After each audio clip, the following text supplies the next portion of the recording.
It is not a good day, man. It's not a good weekend. It has not been a good time. I'll be honest here. I didn't say too much when Joshua was KO'd. Said a decent amount, but I kind of left it and moved on. It was whatever.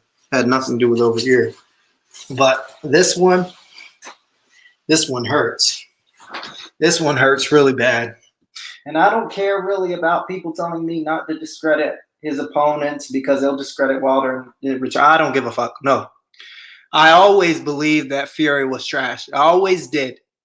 Anybody who heard me behind the scenes, anybody who heard me say over here, we said he was on coke, we said he was a bum, he only beat Klitschko and all that.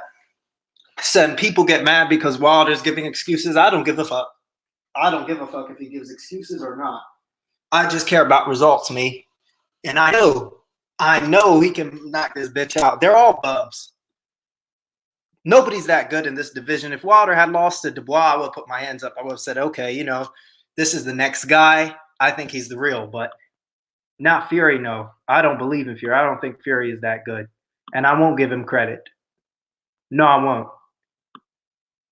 Yeah, I hit him behind the ear. It's whatever. It's cool. But, shit. No, I don't believe it. I don't believe somebody whose body is not tight can go out there and knock somebody out. How about he go knock somebody else out too, if he can do it? He can't knock nothing out, man. Well, I'll give you a link, Brooklyn. Hold on, I'll just put it here.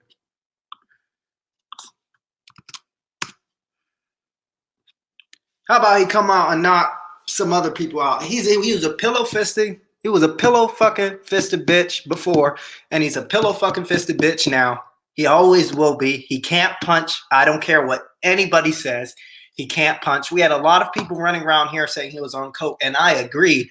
And just because he beat Wilder, quote unquote, doesn't mean I'm going to go back on it. I still think he's trash. I still think he's trash.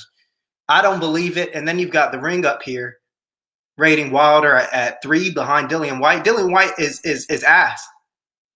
Is really ass. And AJ, this is trash. So pissed. Man, I'm just so angry. I refuse to believe this result.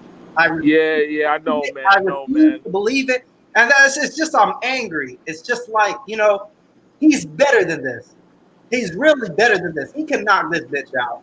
And I know I agree. He can knock him out. That's 100% sure. How are you going to tell me? Somebody's going to tell me he just come in and rough him up in the next day. He was on your ass twice last fight. Twice, and you were out. And he was out last fight. Why am I going to come out of nowhere and say, Fury's such a good fight? No. He can beat him. I just want to. Man, Tyrone. And move on. We all want to call him up and move on. And have you heard those channels? I don't get any break. 2 days I didn't take a shower. For 2 days, I could not take a shower. My phone was blowing up. I was depressed. I don't know what was going on. People wouldn't let me have anything. Dcast was blowing my phone up. What about your guy? What about your guy? Eat ass. Hey, man, your inner Wilder fanboyism is coming out of you, bro. You know what I'm saying? That's why I'm so harsh. That's why I've been so harsh on him in the chat and everything, is because he's better than this. It's not like he was a shot-worn fighter up until this point. I don't know what happened. We all thought he was going to ball him up. We all did. And I for sure. That performance. Run it back. For sure. I mean, that's what I'm saying. Like, for me, like I said, bro, since Saturday and up until and because the trilogy is gonna happen. Like, it's just too much money in that joint for it not to happen. You know what I'm saying? Like, when it happens, like I said, like, I'm just gonna put as much, energy in the air, and every day I'm gonna say, yo, Wilder's knocking him out, bro. Wilder's knocking out Fury, bro. He's gonna do it, bro. I believe back when I said that Wilder's very home. Wilder's not home. He could beat this guy because this guy is a buck. You know what? Too. Also, too, you gotta I lost my. I forgot what I was about to say. Let me think. Yeah, man, it's tough. It's tough. But I mean, listen, at the end of the day, listen, this is the thing, bro. You know, the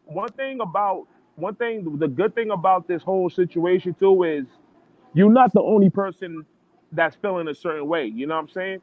Like I'm feeling it too, bro. You think, bro? This since Saturday, I couldn't sleep well. I didn't shower for 2 days. 2 days I didn't shower. I was in the same clothes, dude. Real talk. Yeah. I know, bro. I know, bro. It's tough. I know.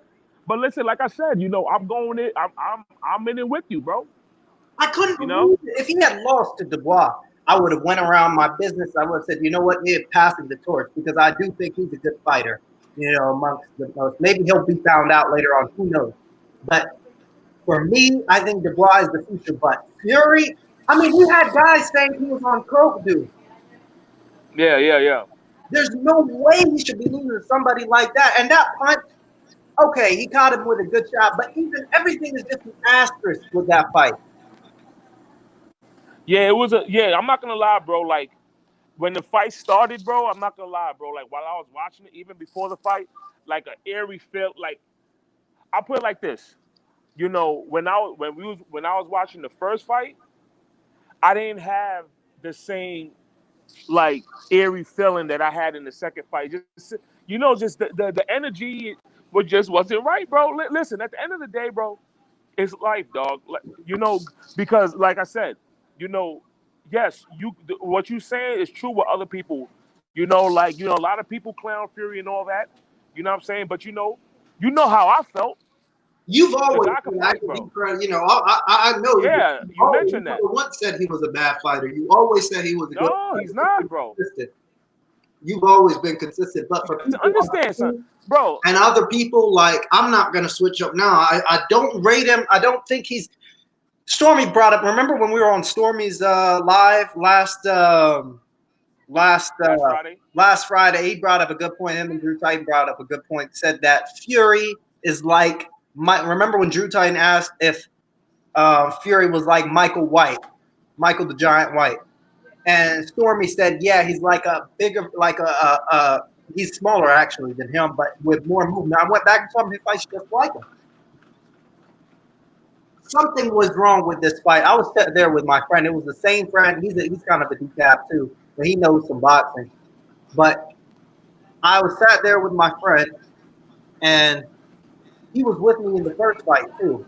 We watched the first fight together live, and we watched the second fight live. And it was weird because right before that fight, we had shout out to Charles Martin and Gerald Washington, right? And Gerald Washington was really bug-eyed.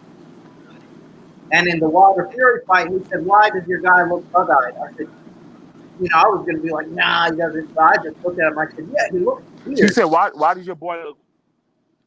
Why does Wilder Yeah, look bug-eyed?" In the very first round, before a punch was landed, his eyes were really wide, were really, really wide. yeah. Before even a punch was landed, I was like, something's not right here. And then even Yeah. a slight touch would just move him. Would just move him. I said, "There's no Yeah, his legs wasn't way under you him. can get hurt off this guy. Something's wrong here." I think I'm going through the stages of grief. At first, anger, denial. Yeah. I'm going through the stages of grief. I refuse No, to do that. No way. He's taking way harder shots than that. yeah, bro. Like I said, bro. Like in my time watching boxing, I've always said this. You know, I've been watching boxing from like it's of course everything starts at a super casual level. You know what I'm saying? But I started watching that shit like in the late '90s. You know what I'm saying? Up until now. So I've been watching it for a while, bro. This loss right here, it hurts the most, bro. I've never. This shit is crazy, dog. Shocking. Unbelievable. Nobody, I don't want to hear nobody to come out. "Oh, Fury's going to KO. Fury can't KO my brother, let alone me. I don't think Fury can KO me, and he got 100 pounds on me. I can take a shot. And not from that pillow fist a bit. He can." Because, but also too, like I said, bro. You know, from me to you, you know what I mean? Like how what I've never went in on Fury. Like when I'm watching boxing, and I look at Fury's attributes, you know, he's a different a different character. But because you look at him from a boxing standpoint, the dude can box, excellent boxer, excellent movement, but his height and reach is 6'9". He's a big ass dude. You know what I'm saying? And it's like that's a huh? I don't think he's better than Ortiz. Oh, you still don't think so? No, I don't. No. Maybe Ortiz, maybe give him another year or 2 years. I'll make him 47, 48, maybe then. But I mean, you talk about no, I don't think he has the same skills as Ortiz, especially in prime Ortiz. In prime Ortiz would roll up Fury. Yeah. He didn't want to fight him in 2015. He said he's a decent fighter, low risk, high risk, low reward. Didn't want to fight him. I just don't. Yeah, man. I refuse to believe this, man. I don't want to take this loss, and I don't know what it were, man. And the thing is, if something was wrong with his leg, I didn't want to hear all the big hype. It had me going, and we spend a lot of time defending this guy. Defending him hard. Defending who? Wilder? Yeah, we spend a lot of time defending him. Now we have to sit here and just put our hands in. And people are saying some really bad stuff right now. Oh yeah. I mean, me personally, bro. It is what it is for me because I don't have I don't really go on Instagram. I don't have I don't have a Facebook. I don't have a Twitter. So I really don't know what people are saying. But this is part of the game, bro. It's like listen, this shit that's going on, is deeper than boxing. You know what I'm saying? Because at the end of the day, people don't like what he stands for. That's why like they was dicking him around for all these years. You know what I'm saying?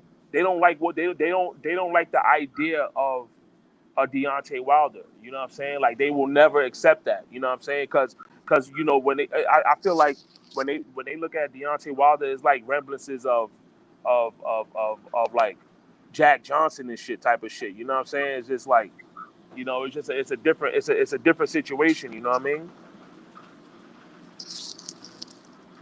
It's just crazy. I'm looking at what's it called? First thing first, I'm like, man, if I'm Wilder, I'd look at myself, damn, I lost to Fat Fuck. I can't believe I must be really ass. Time to go back to the drawing board.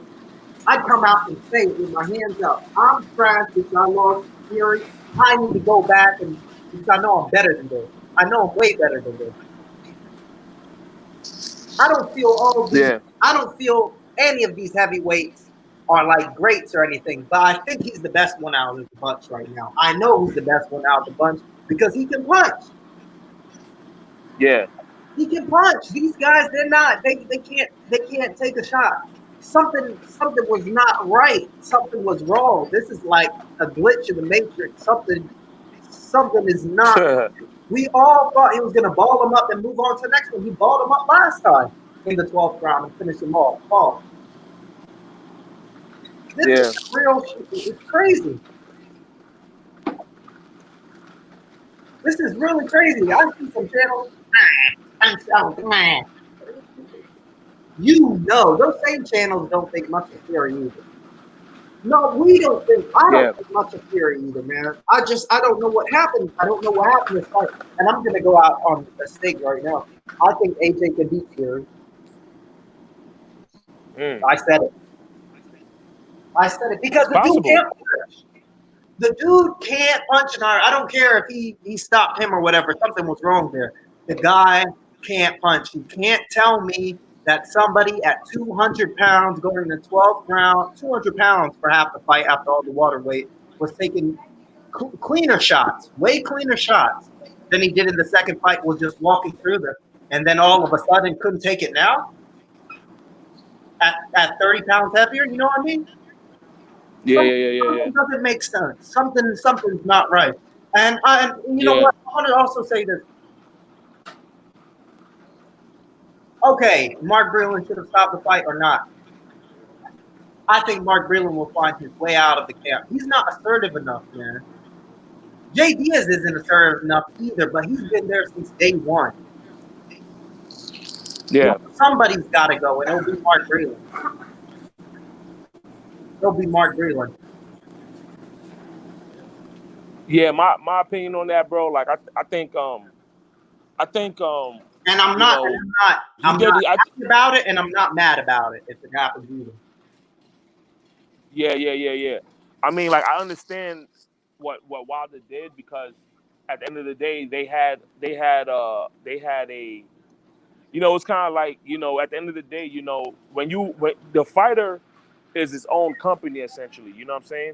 So essentially, you are the boss of the deal, you know what I mean? So he has a specific order, you know. Breland broke the order. Yes, yeah. You know, and you know what happened when you do that, when you go against the boss's judgments and shit. You know, you get canned. You know what I'm saying? But personally, I was cool with. What? Oh, your volume, bro. It went out. Yeah, I can't hear you for some reason. Yeah, I can't hear you for some reason.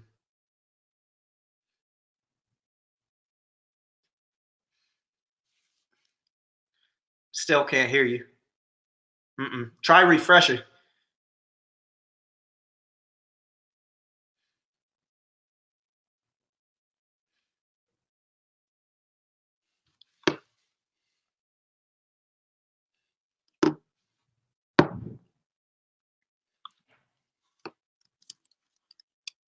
You can't hear, Alex? Can you hear me now?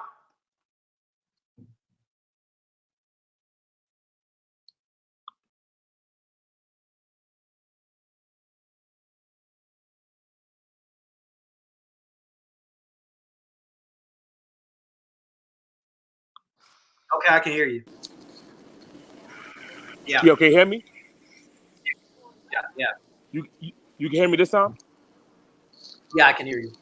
All right, cool. What was I saying? I forgot. Yeah, I mean, at the end of the day, bro, I'm trying to, you know, just more. I'm basically, bro. I'm just like trying to get my mind to just move on from the shit. It happened. It's You so know, listen, hard, man. I look at boxing scene and box fight every day. There's not an article there's not a site that doesn't talk about it. no, yeah. It's very, very hard to look at it. It's so hard to I mean, but you don't have to look at it. You know what I'm saying? My website for boxing, like I have to go to that page to see news, and every boxing news, every outlet I see will just remind me of this. I feel like I need to I'm going to go and put on bricks in my book bag, step on the scale, and we'll have a tear up. I'll get the job done with a gun. Yeah. I'm taking out with something. Hey, you know what it is, Tyrone. I remember we had a conversation in the past, and you mentioned something along the lines like, you know, like you're not really a fan of like none of these fighters.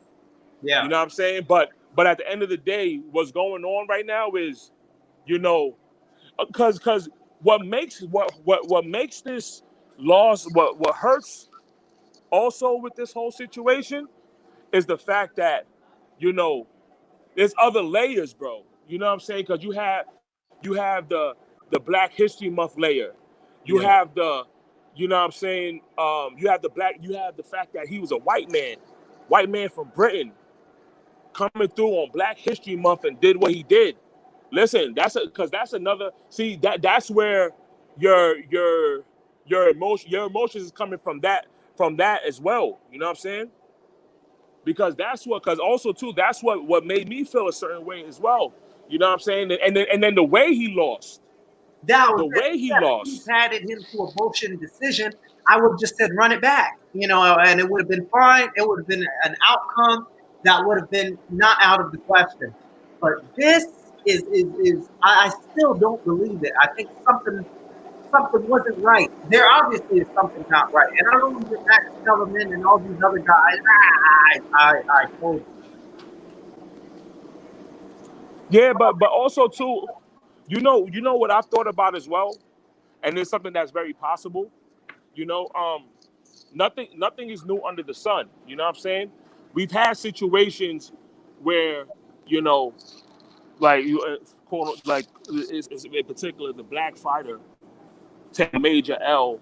You know what I'm saying, in a big stage, but come back. Oh, I'm sorry, but then come back and regain the throne, bro. We've seen this throughout history. You know, listen, we're in 2020. Like I said, nothing's new under the sun, bro. You know, there's a slew of athletes. There's a slew of athletes who's going through that's going through what Deontay Wilder is going through. You know what I'm saying? Losing like a big, like you take a L in a big moments. You know what I'm saying? It happens, bro. It happens. You know what I'm saying? It happens. You know, the better man won that night. You know, and you know Wilder's gonna get it. Wilder's gonna knock him out, bro. This was like I just don't like. I just don't think if that came against somebody different that I thought highly of, it would have been fine. But the way it happened like this was something that nobody was talking about except Mike and some other guys. You know, Yeah, if it had been a pity pat bullshit decision, it would have been whatever. I would have just said run it back. You know, it's not something I'll be questioning. But how it happened and people come in and say that he's better than three and this and that. I'm telling you, he's not the puncher he says he is. Let me get in there with him. I can take a shot. You know, he's not the puncher. He will knock out majority of guys. He wouldn't. He's a slapper. He's just like Joe Calzaghe. These guys slap their punches. yeah. I just don't. I don't. Man, something was wrong. You know, and also too, bro. What's been kind of like therapeutic throughout this so far this situation is listening to people who supports Deontay Wilder. You know what I'm saying? That's why like I did that. That's why I did those. That's why I uploaded those 2 videos, bro. Because you know, I already knew. I already knew because you gotta think about the man was 42-0 with 41 knockouts, and he was still getting credit. He was still getting ridiculed. His name was still being dragged under the mud. After Saturday, bro, I knew it was gonna be even worse. You know what I'm saying? That's why, like, for me, like even if I see a thumbnail of that fight, bro, in a negative light, I just say like not interested or I hide it or something. You know what I'm saying? It is what it is. And then also too, you listening to people who supports that man, bro. You know, that's one of the beauties of YouTube. You know what I mean? You can listen to people who supports that man, like from the core. You know what I'm saying? You listen to what they gotta say, you know what I'm saying, and listen to them like uplift the man. You know what I'm saying? That's kind of, so for me, it's been kind of therapeutic. But like I said, man, like it's gonna be a topic of discussion for a while. But eventually, bro, you gotta get over it, bro. You know what I mean? Listen, at the end of the day, bro, Deontay Wilder made, you know what I'm saying, millions upon millions of dollars, bro. Like he's good, bro. He'll be all right, bro. He'll be all right, bro. You know what I'm saying? It's us, the fans, that we got to do our thing. We got to focus our own lives. You know what I'm saying? You know what I mean? Of course, you have an emotional attachment, but at the same time, I know I do. But at the same time, bro, eventually, you gotta move on from the situation. It was like, It's just. yeah, I'm sorry for cutting you off. It was like this. Now you good. In the first round, you have Wilder really bug-eyed because something's going on. And then Fury was like, I'm going to try this game plan. Okay, I'm going to try it. Boom. He gets hit with a right hand that grazes. And then he moves back, and for 10 seconds, he's thinking, so I really do this? And then he's like, fuck, shit or bust. I'm going to go do it. not knowing that the other guy was already hurt of bad legs or whatever. I don't think it was the costume. I think it was the injury, whatever he said was going on in camp. Something weren't right to me. Something was And not then also right. too, and yeah, but and also too, you gotta also too, you gotta factor in, bro. You know what I mean? He like two fights back to back like that in a span of like 4 months. Ain't nobody doing that in boxing, bro. Most of these guys, man, they fighting every like 6 months, 7 months, 8 months. You know what I'm saying? Like to have fights of those magnitudes in the span of four and two, bro, he was tired, bro.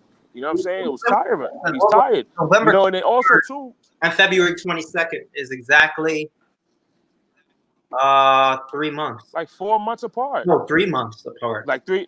That's exactly, Yeah, bro. Come 3 months on, like apart. the dude. That's another thing, bro. He's tired, bro. 90 He's days. tired, bro. Because also too, remember this, bro. He, look how accessible he is.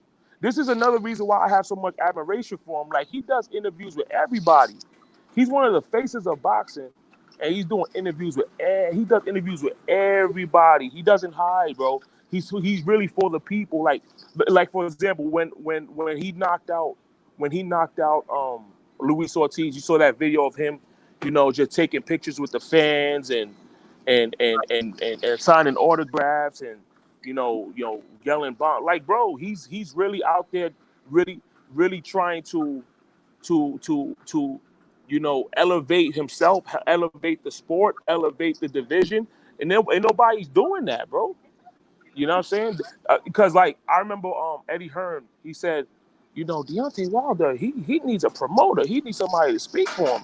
And of course we all say, oh, that's bullshit, that's bullshit. Now I'm not saying Eddie Hearn needs to be his promoter, but dude, maybe that's something to be said. Like, yo, like somebody needs to take the load off of that man, bro. You know what I'm saying? Somebody need to take the load off of him and let him rest, let him focus. He's always out and about. He's always taking pictures, being around children. You know what I'm saying? That's why like from time to time, dude get sick and shit. Dude catching the flu, dude he's catching this, bro. He's really, he's doing a lot, bro. It's a lot on his shoulders. You know what I'm saying? You talking about a man. You talking about a man who single-handedly brought attention back to the heavyweight division single-handedly. Ain't nobody in America was capable of doing what he's doing. That's why, like, when people criticize his boxing ability and all that shit, I'm like, yo, it's bullshit, bro. Because at the end of the day, could nobody do what he did, bro. Nobody was capable of doing what he did. Nobody was able to carry that load. You know what I'm saying? That's what makes him a real one. Listen, he took a L. He took the L, bro. He's tired, bro. His legs were shot. It is what it is, bro. The main thing he needs to do is just rest. Don't do too much interviews. Rest, bro. Rest. Get your mind right. Get your body right. Rest up, and go, and then he's gonna go knock him out, bro. Yeah, I'm not gonna make no excuses. I'm not gonna say, oh, there was even I'm not gonna make no excuses, bro. The man's tired, bro. It's a lot of work, bro. You know what I'm saying? There's no reason why he should be having fights of that fights of those like that in a span of what, 3 months, bro? Come on, man. yeah. I But don't. November, December, bro, in the span of 3 months, you fight the two best skilled boxers in the division, bro. You know what I'm saying? I think That's like. But I'll say this real quick. That's like equivalent to let's say like a Jamal, let's say like a Jamel Charlo, in the span of 3 months, he fights, Erislandy Lara, and then another fight, the dude fighting like a goddamn Jared Hurd or some shit. You know what I'm saying? It's like, dude, you know what I'm saying? Like you need rest, you need time, bro. That's what it is, bro. He's tired, bro. I don't think You know what I mean? the thing is, I don't think any of these fighters, in this division are God or next tier or whatever, or these amazing great level things or whatever. But The difference is with Wilder is he's knocking all these guys out. He's knocking all these bums out. He's taking the trash out like he's supposed to. The other guys can't. This is a guy that he should have bombed out. And I really believe he should have bombed him out easy. I was already thinking ahead, making plans. You know?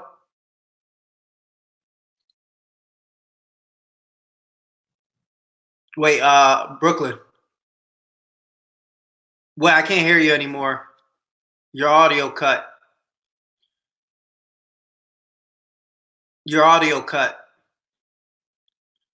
Yeah, try refreshing again. Because, yeah. I really thought he was going to just bomb this guy out. And I don't know what happened. I don't think Fury is a better fighter than Deontay Wilder. I don't think so. I don't think Fury is better than Ortiz, in my opinion. And I'm not going to give him credit for it. Never.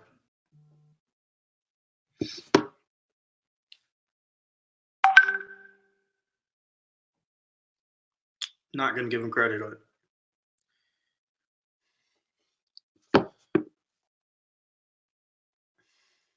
Give me 1 second.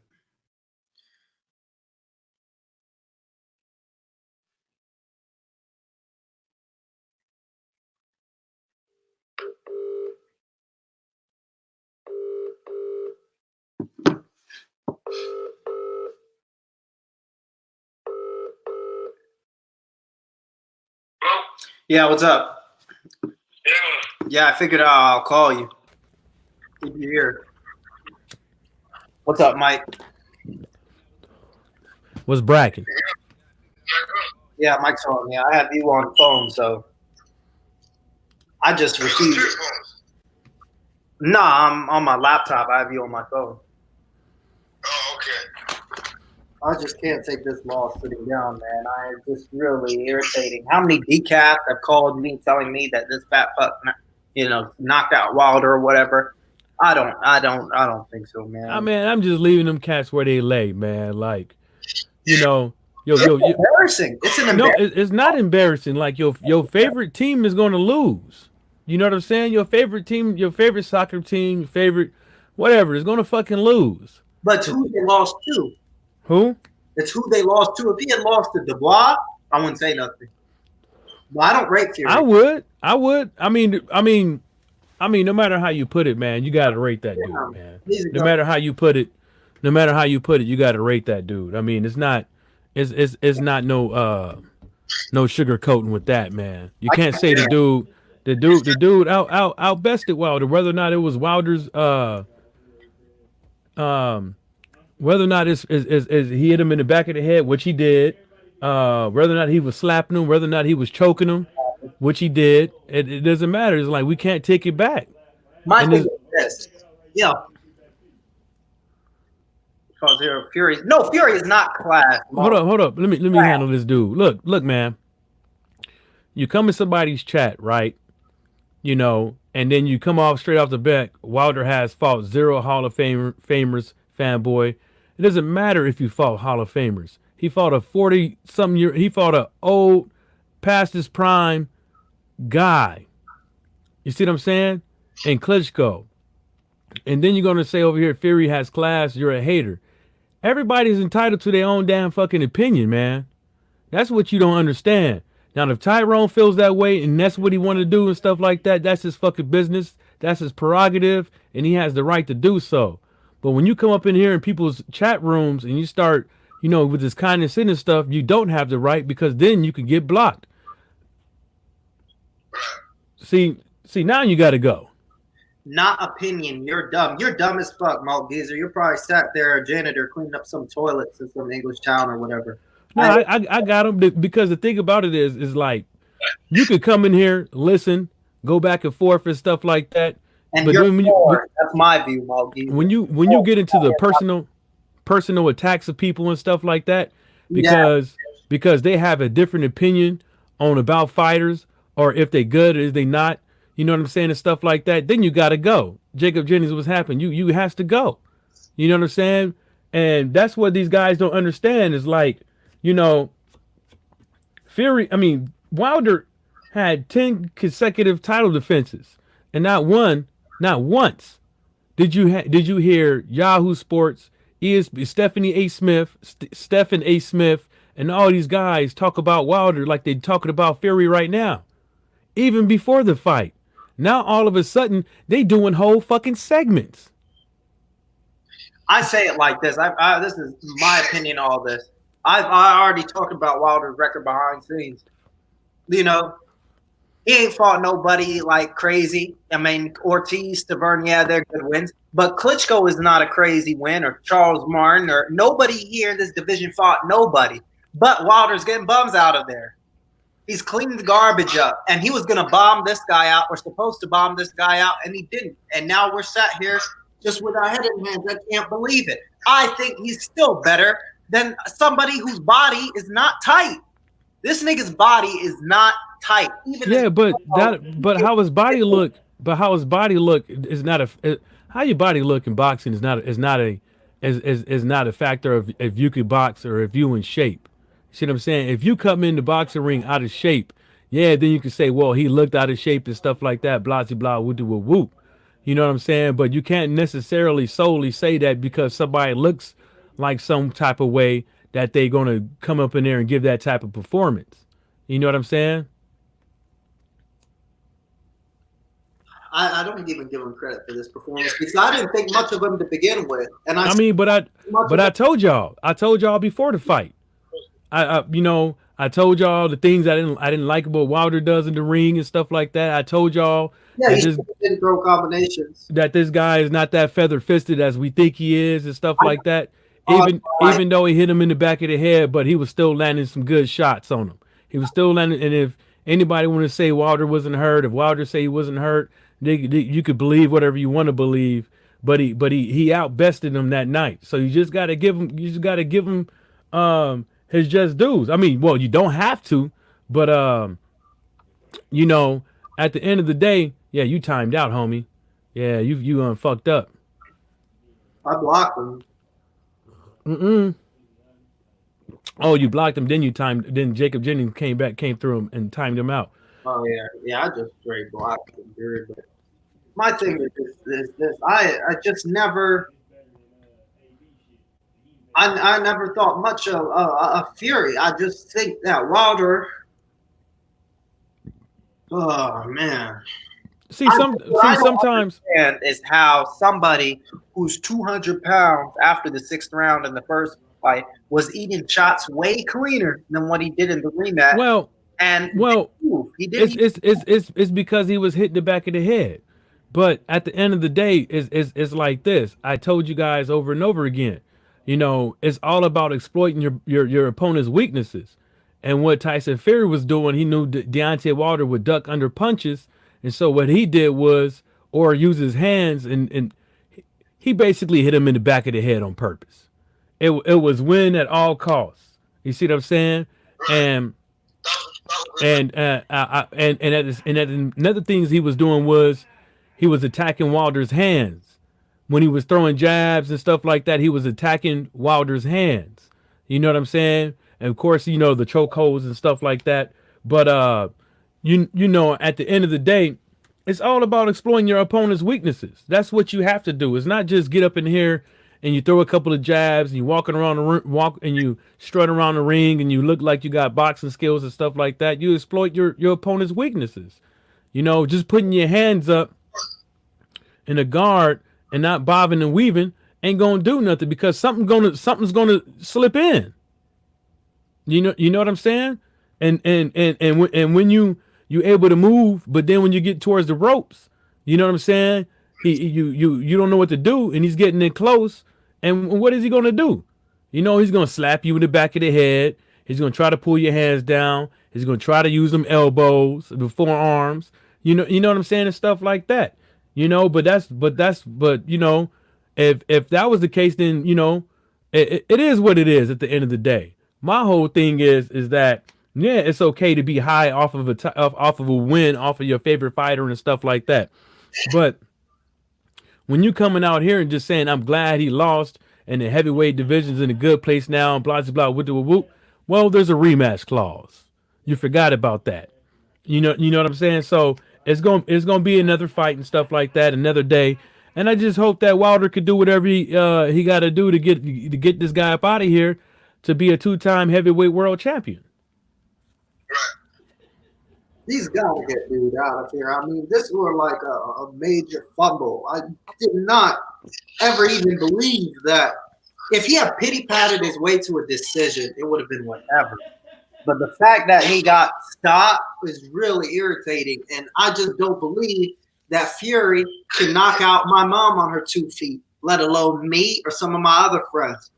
You know, I just swear on God, on everything I know, I still swear that this guy is a pillow-fisted bitch. Nobody can prove it anything else to me. The guy is a slapper. I swear he can't hit. That's just my opinion, and nobody will change it. On everything. He's still a pillow-fisted bitch. Before he fought him, he's a pillow-fisted bitch. Now after he fought, I just can't understand how somebody can take all these clean shots from this pillow feather duster man in 12 rounds of the last fight and not even move.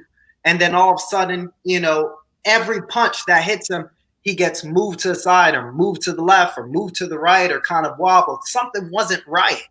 I mean, he lost his balance, didn't he? He popped his eardrum. Before that, it was before that. My friend was sitting next to me. I told Brooklyn. He was looking a bit like when he started. No, before the first punch, even the first punch, because I watched Gerald Washington, Charles Martin. I watched Gerald Washington and Charles Martin, and I knew Gerald was donezo because his eyes were bugging. The fight comes up, Wilder Fury, and then my friend turned around and looked at me. He said, his eyes are bugging out of his head. I looked at it, and it was. Before even a punch was thrown, Wilder's eyes were really just – he looked out of it really scared. And then Fury was kind of scared too. And then Wilder threw a right hand that kind of grazed him because Fury was trying to do his tactic. And he said, shit. He thought for like 5 seconds, should I really go for this? And then he said, you know what? Fuck it. And he went for it and got it after hitting him back in the head and whatever else happened. But – you know, it were like two guys the first 20 seconds who were really scared. One guy had something wrong with him, and the other guy was scared that he was going to get hit with something big. And when the other guy realized that the other guy was basically on one leg or something wasn't right with Wilder, he went for it. Because he was scared all fight week. They were scared all fight week. The whole team was scared. Him and his, you know, fucking – Dollar General Barbie bitch. Who else? The brothers look like clones of each other, like fucking off the Goof Troop. Bob Arum looks like he's gonna fall over. Frank Warren with the dent in his head. I mean, they were all scared out of their minds the whole week. The whole week they were scared. But maybe they got background information or I don't know what's going on. But I refuse to believe this result. It's hard. It's hard to take it because I feel like this was a guy he was supposed to bomb out. And to be honest, he was supposed to bomb him out the first time because that guy wasn't ready for the fight. I think basically the image was strategy. I think Sugar Hill has a problem with Adonis Stevenson's strength and conditioning coach. I know this has nothing to do with nothing, but Sugar Hill, you know, doesn't really bring too much to the table either. I mean, other than Adonis Stevenson, who has he really trained? Yeah, man. Like I'm sure. I'm assuming you've been cooking, boy. I'm just so upset off of this shit because bro, I understand really that, dude. It's really irritating because I feel because the thing is, Wilder, they're telling me he's the king, he's the baddest, he's this. So I'm expecting somebody to bomb him out like he does all of his opponents because I really don't think highly of Fury. But I didn't know nothing about his leg or what, and I'm so tired of people saying, "Oh, he's making all this excuse." I saw it on ESPN making excuses. There has to be logically, there's an excuse. Fighter A cannot hurt fighter B. In some world, fighter B is stopped. There has to be something to the equation that's not working. If fighter A physically can't hurt fighter B, and fighter B is stopped by fighter A, there is confounding variables. I mean, it's just listen. I'm gonna say this, bro, and this is something I've always and I guess you could say this is something I especially like really watching boxing these last few years, because I would say within these last, I want to say, Yo, you there? 5 years or so. You know what I'm saying? Like I could say like, yo, hardcore. I'm a hardcore fan. Matter of fact, before 5 years, so a little bit more than 5 years, I can say, yo, I'm a hardcore fan. You feel what I'm saying? And one thing I know about boxing, bro. Boxing is not just, you know, the jab, the right hand, the left hook, the footwork, the placement, all this other shit, all this technical stuff that people want to talk about, bro. It's bigger than that shit, bro. You know what I'm saying? It's bigger than that. You know what I'm saying? You have you have colonialism going on. You have racism going on. There's so much other factors in this shit, bro. You have nationalism going on. You have corruption going on. You know what I'm saying? You got certain practices going on, dude. Boxing is a bitch, dog. It's You know like, what I'm saying? like and another thing, I just thought about this now. Brazil, fucking football player. I mean, he's in there banging the weights when he was younger. I think he's a bum too, but he punches harder than Fury, and he's stronger than Fury, and he hit Wilder in the back of the head, and he still barely moved him. Something was not right this fight, man. You can't tell me somebody with a fucking pillow on his hand, bubble wrap, gummy bears, you know, Charlie's crawlers, whatever you want to call it, on his hands, airbrush, leaf blowers, fucking gas tanks, you know, bicycle fucking pumps. This guy blows air. He wouldn't knock his kid out if he tried. There's something seriously not right. I'm in complete denial over this. I don't know what else to do. I mean, I couldn't sleep Friday, and I couldn't sleep Saturday night or Sunday. I was wearing the same clothes for 2 days. I didn't even shower. Crazy, dog. Chill out, bro. It's not. Damn. I'm on my mic shit. Shit. Damn. You know what? You know, you guys know me. I don't have no problem telling people the real or how I really feel. I'm not gonna say I was fine. No, I didn't shower for 2 days. I was just stressed out of my mind. I couldn't believe it. I refused. You know, nothing.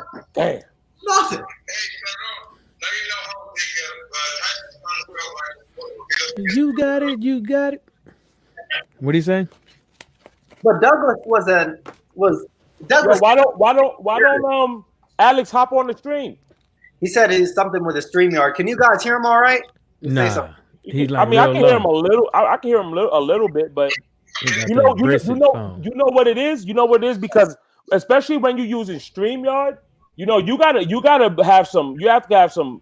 Like if you're not at your place with Wi-Fi and shit, bro. If you're using like your data and stuff, bro, it's not gonna work out for you, bro, with the StreamYard shit. No, I'm using Wi-Fi. You're using Wi-Fi and StreamYard still gives you issue? Yeah. Oh wow. He got that Brexit. Shit, the Brexit plan. He got that Brexit plan. Yeah, man. For instance, you can hear me talk through it, but I can't hear you. That's the thing. I mean, listen, for me, bro, the way, like I said, bro, I'm come to grips with it, bro. Like, you know, I understand, Tyrone. You haven't got to grips. I understand that. I'm just telling you, you know, what's been kind of therapeutic for me is, you know, like any type of criticism that goes towards Wilder, bro. I don't listen to it. I personally don't have Twitter. I personally don't have Instagram. I mean, I have Instagram, but I don't like scroll through it like that. I don't have Facebook. I know people are going in, bro, because the thing I come to grips with is people was going in on him even before the fight, even with what you see on film, even with all the moments this man has provided for us boxing fans. Ain't nobody did what Deontay Wilder did, bro. The way he was not sparking these dudes out, ain't nobody was doing that shit, dog. You know what I'm saying? So even with all of that, he was still getting shitted on. So once he took a loss like that, Of course he's gonna continue. Of course he's gonna get shitted on even more. Of course they're gonna find anything to go in on him, bro. The media is bullshit. I don't watch these shows. You know what I'm saying? Like for me, that's why it is for me. That's why this shit is not really a big deal for me like that, bro. It's really not. It's really not. And plus, also too, I've been a boxing fan for a long time. Till this day, I still can't watch Zab Judah getting sparked out by Costa Zoo. Damn. Till this day, I can't watch fucking Paul Williams getting sparked out by Sergio Martinez. Till this day. That was a nice one, though. It was. But you know, so I've now this situation is worse, but those two situations was up there for me, bro. I couldn't sleep that well after Paul Williams got knocked out like that. Couldn't sleep. He was somebody that I rocked with. And Zab Judah's from Brooklyn. Ask Laws. Friday night, I'd come back home, and I ate or whatever. I went to sleep, and I woke up at like 6, 7 a.m. in a sweat. Ask Laws. It was a dream. I asked Laws. He can tell you it was right before he went live Saturday, and I said that Wilder had gotten dropped in the 3rd round, but he had won the fight, and I was just in a sweat. And then we're all saying, he's gonna bomb him. I had to tell my friend. I said, this will be easy. He's gonna knock him out in a couple rounds, maybe 5, and ball him up. We'll just go on to the next one. It'll just be another statistic on his box track. We'll wake up in the morning. I mean, I was calculating that Wilder will be 4th pound for pound on box track number 1. The ring will had to give it to him, and now it's something I can't. I'm not taking this in my world, in my little Tyrone world. This bubble that I have here, Wilder has not lost. This fight has still not taken place yet. In my world, in my delusional world. Yeah, man. I'll be honest, that fight to me as well.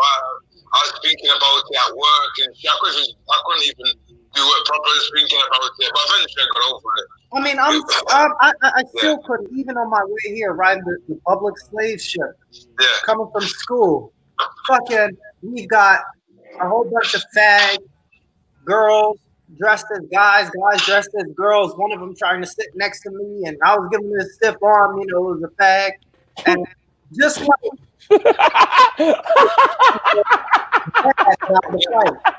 I mean, people's hot breath was all over the bus. I mean, it was packed with slaves.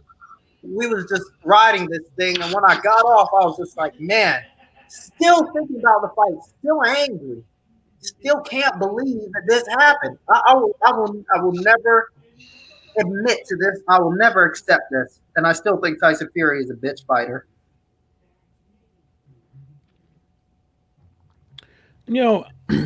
This is what I did. I went to a fight party.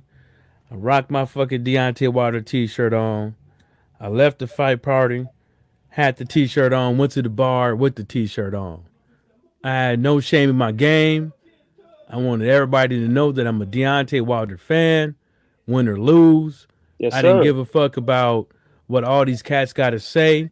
You know what I'm saying? Because they wasn't, put it like this, they wasn't too sure either.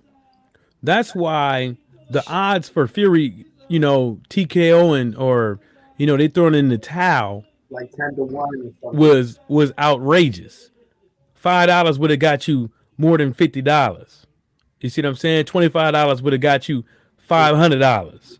You know what I'm saying? If you picked the round right.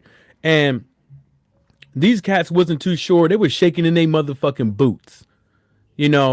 And then after the fight, now you want to come out here and say, oh, told you Wilder couldn't box and this and the third.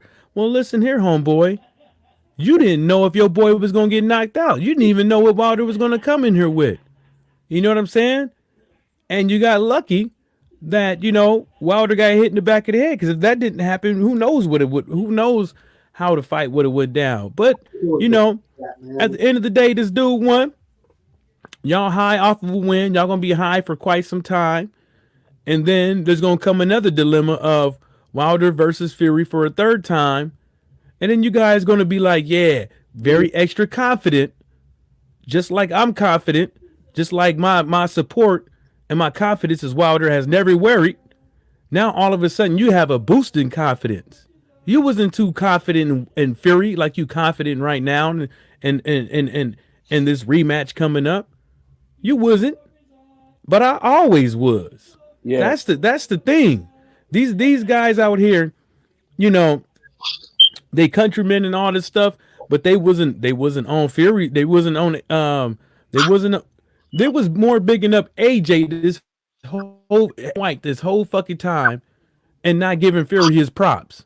Then all of a sudden this dude wins. Now all of a sudden people I have never heard of talk about boxing on my Facebook, talk about boxing on Twitter and all this stuff. And then, you know, they just thinking that you mad and you upset with what you got to say. And they just, you know, trying to poke the bear. And I'm trying to tell them, it's like, your favorite team is the Oakland Raiders. You see what I'm saying? Your favorite team is Detroit Lions. You know what I'm saying? And they lose more than often. But you know what I'm saying? Your favorite team, your favorite fighter, your favorite whatever is going to lose one day. I don't care if he's Superman. Batman definitely gets his ass whooped often. You know what I'm saying? Go ahead. Doomsday killed Superman. Remember when Doomsday killed Superman? Say again? Doomsday killed Superman. Superman took the L as well. So I'm not tripping on these cats, man. I'm not tripping on it either, bro. You can't, bro. I'm not tripping on it either, bro. I'm not tripping off this shit, dog. That's why that's why I did the video that I did, bro. The last two videos I uploaded. That's why I did this video, bro, because I know, you know, that like I'm gonna keep it real, bro. I think in some ways, I think more now with Floyd, he had more like casual fans, but I feel like with Wilder, a lot more real ones really rock with the dude. You see what I'm saying? Like, for example, for me, you know, I've always said this. I'm a fan of Floyd inside the ring, but outside the ring, I can give a fuck about the dude. You know what I'm saying? But it's different with Wilder because outside the ring, like, I have the utmost respect for him, and my respect haven't wavered. You know why it hasn't wavered? You know why it hasn't wavered, bro? Because Deontay Wilder started boxing at 20 years old. Think about that, bro. 20 years old. Think about this shit, bro. Deontay Wilder starts boxing at 20 years old. Most of these guys, bro, you got to start boxing at like a kid, dogs. Boxing is a very technical sport. It's more than just the jab, the right hand, the left hook, and the uppercut, bro. This is a deep ass sport, my man. Medal. He's boxing at fucking 20 years old. So essentially, he started boxing in 2005, and in 2008, he wins a bronze medal. Dog, ain't nobody in the history of boxing ain't do no shit like that. Yeah. You know what I'm saying? These dudes with like 400 or 500 amateur fights ain't never got a medal in the Olympics. Wilder did that shit in 3 years. It's 3 years of boxing. Right. Then after that, he turns pro. He still wasn't like he wasn't no prodigy. He wasn't known. None of these promoters were trying to was going after him like they was probably going after the Olympians, going after the other Olympians. He got his shit from the mud, bro. He got his shit from the mud, bro. You feel what I'm saying? And bro, I relate to him more than all these other boxers. I relate to him. Exactly, bro. He's just fighting. He's fighting just to support his daughter. You know what I'm saying? Yeah, you want to. That's why, like, yeah, you want to say he fight all these bums, bro. He had to fight these bums, bro. He's not experienced, bro. You know what I'm saying? He's not advanced like that, dog. You have to fight a lot of people before you start stepping up, bro. It's fair. That's fair. Of course, people are not going to be fair to the dude because we live in America. You know what I'm saying? There's no such thing as fair in America. You know what I'm saying? This nigga starts boxing at 20 to support his people, and then next thing you know, from the time he started boxing in 2005 to in 10 years he becomes the heavyweight champion.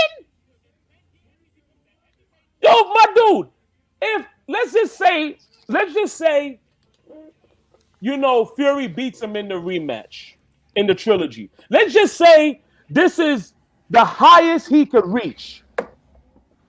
Bro, the guy's amazing, dog. And all these people that's attacking him now, when he's gone, they're going to fucking praise this man, son. Think of another thing to think about. Fury, this technical boxer. I'm gonna say this last thing, bro. Fury, this technical boxer, this great boxer in the heavyweight division. Look how much people he went through to crack that code. You know what I'm saying? He went fucking what was his Ben Davison. Then he brings in Ricky Hatton, a former title holder in boxing. He brings in fucking Freddie Roach, a quote unquote Hall of Fame trainer, to come as like the chief third or some shit.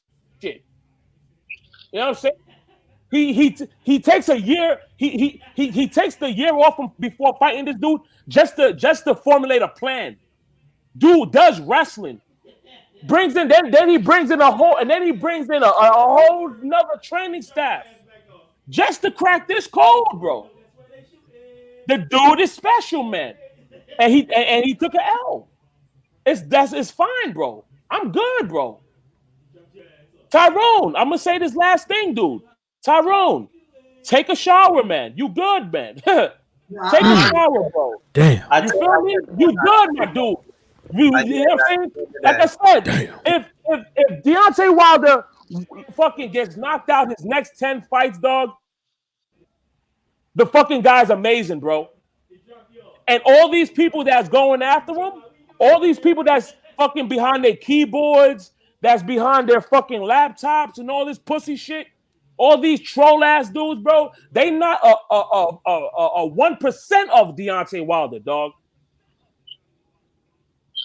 This is a special human being, my dude. If he never becomes a champion again, my dude, salute to that brother, bro. It's just hard to. That's it, bro. To lower the bar when he said it for himself and other people have said it for him. I can't go back on what I said now about Fury and the rest of them not being that good. I really honestly believe that they're not that good, and something went wrong. It's fine, bro. Because You know, my only thing that I was kind of upset about was you know, these YouTuber guys, you know, these I liked how the way 78 put it, you know, these Black Power pimps, you know what I'm saying? I had to unsubscribe from them. These dudes are going after Wilder? You know, I'm gonna get to that. My bad. If Tyrone don't mind me saying who they are, I say them, but you know, if you don't want me to, then I'll just I'm interested to know. Keep it pushing. I mean, but Tyrone, you make the call, because I know on my channel I don't really care for like other people's names being mentioned and shit. you can say behind the scenes, I guess. Yeah. Yeah. Well, this guy got about 90,000 subscribers, right? Yeah. And he got 42,000 views on this video. Mm-hmm. And I didn't even watch it. It says failing to plan. Then it says the second Wilder / Fury fight provides the perfect illustration of what happens when black people fail to plan. TBA explains you can something blah blah blah will do a whoop. Look, first of all, you don't know what this dude did in the gym to prepare for this fight. Second of all, you ain't never talked about boxing. You ain't never had a segment talking about boxing.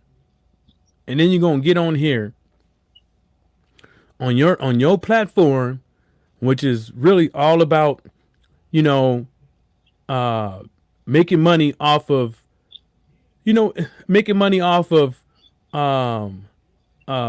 black shit. You know what I'm saying? Making money off of that, off of YouTube, right? And then you're gonna use Deontay Wilder as an example, and you don't know. And as far as I'm concerned, since you don't talk about boxing, you don't know a damn thing about boxing, and you don't know a damn thing about Deontay Wilder. What you should have did was you should have followed your own fucking blueprint. But instead, what you do is every time you don't like what a black man does and stuff like that, you want to ridicule them and call them bootlickers and all these other things. But at the end of the day, guess what? All these black guys you talking about are still your brother. All of them. I don't care if it's Jason Whitlock. I don't care if it's Stephanie A. Smith. I don't care if it's Floyd Mayweather. I don't care who the fuck it is. I don't care if it's Oprah Winfrey. I don't care if it's Gail. I don't care who it is, because at the end of the day, when they die or when the going gets tough, they gonna be in the same fucking boat as us. The same fucking boat, the same fucking barrel, the same fucking bucket as us. There ain't no differentiating between these sides that you want to call, that you want to make your own fucking lines and shit like that, and tell people which lines to cross and how you should think, how you should conduct yourself and stuff like that. You set the tone for yourself and for the people that listen to you. But what you should have did was you should have set the tone to say, this is what black people need to do when another black person fails. We need to stick behind that person. We need to big up that person through their accomplishments and their failures, not use him as an example to spread your black power pimping. Because at the end of the day, as far as I'm concerned, you ain't did shit for black people but get on YouTube and talk. Facts. And run your fucking mouth. 9 times out of 10, all these people around here running their fucking mouth ain't did shit. You got Black doing shit, 78 doing shit, Barbershop, Blue Blood. If I'm missing some other brothers, you got them out there doing shit for black, doing things. Sorry, for the black community. I don't care if it's giving out backpacks. I don't care if it's getting black men together to do a march. I don't care how minuscule it is. They're doing something, and you ain't did a damn thing but get up over here and talk on the mic. And then you're gonna use my favorite boxer, one of my favorite boxers, as an example to push your fucking sorry ass fucking agenda. But that dickhead doesn't know nothing about planning either. So many. I show you how it is, and I had to unsubscribe because I don't like that shit. Because at the end of the day, you ain't been paying attention to boxing lately, anyways. You ain't been paying attention to boxing anyways. Because if you was paying attention, you'll be like, how come somebody with 10 fucking title defenses ain't getting no fucking shine? How come all these other guys that ain't even got that, not even close to that, got L's on their record, got fucking all kind of shit, got doing some weight scale bullying, doing some weight clauses, glove clauses, all these type of things so they could put themselves in a better position to win. But they all ain't black. For some odd reason, all of a sudden, now everybody want to have a segment about Deontay Wilder because he lost. Yeah, right. All of a sudden, boxing has gotten more fucking visibility because of Deontay Wilder lost. If Deontay Wilder would have won, it would have just been a puncher's fucking chance. Still wouldn't have got the shine that he wanted to, and you wouldn't have made a fucking video with a picture of Deontay Wilder on it. Fact. You need to start putting this dude in a good light instead of sitting up over here being an American and not knowing this dude came out there with fucking Roman women and Roman garb with him as the king. That should tell you something. And he a gypsy. That should tell you something. Bro. Everything that dude has fucking meaning. The shit he sings, the gum shield that he wears, everything has a fucking meaning. You might not understand it, but I understand it because I understand the playing field in fucking boxing in 2020. We don't even have to go back to yesteryears. We could just keep it back. We could just keep it to where we got it right now. Marcelo Suleiman. Look at him. What has he done for these boxers out here that don't look like him? That don't have the same almost complexion as him?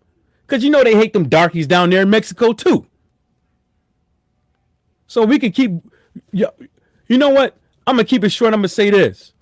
I had to unsubscribe because obviously you don't know how to keep it black.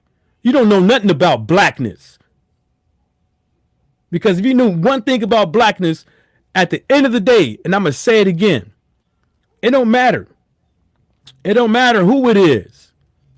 The other side of the opposition sticks to fucking together.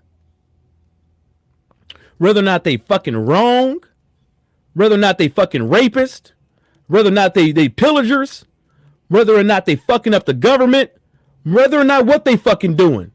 They fucking stick together because sticking together is their fucking bottom line. And I don't want to hear no more about this fucking fence riding. I don't want to hear no more about this fucking staying on code from out of your fucking mouth. Because obviously you don't even know what the fuck that means. That's some good talk, bro. That's some real shit you saying, dog. I saying. Listen, like I said, bro. So what you say, Tyrone? Yeah, as far as a boxing standpoint, and I said it before. I said it even before the fight. I don't think any of these heavyweights are like, ATGs, amazing. I think the division is trash. But I think Wilder is the best of this division, and he's got the beating of this dude. He has the beating of this dude. So when I see the excuses, I want to believe them because I just do not see I'll be right back. Masterclass and this, beating that they all saw. I saw something wasn't right in there. You know what's also too is ironic with this situation, and this goes to show you about the racism and the bullshit politics of this society, bro. Look at all these boxing fans. What are you saying, Alex? No, that's why after that I knew that was gonna happen. That I said, I'm just trying everything off.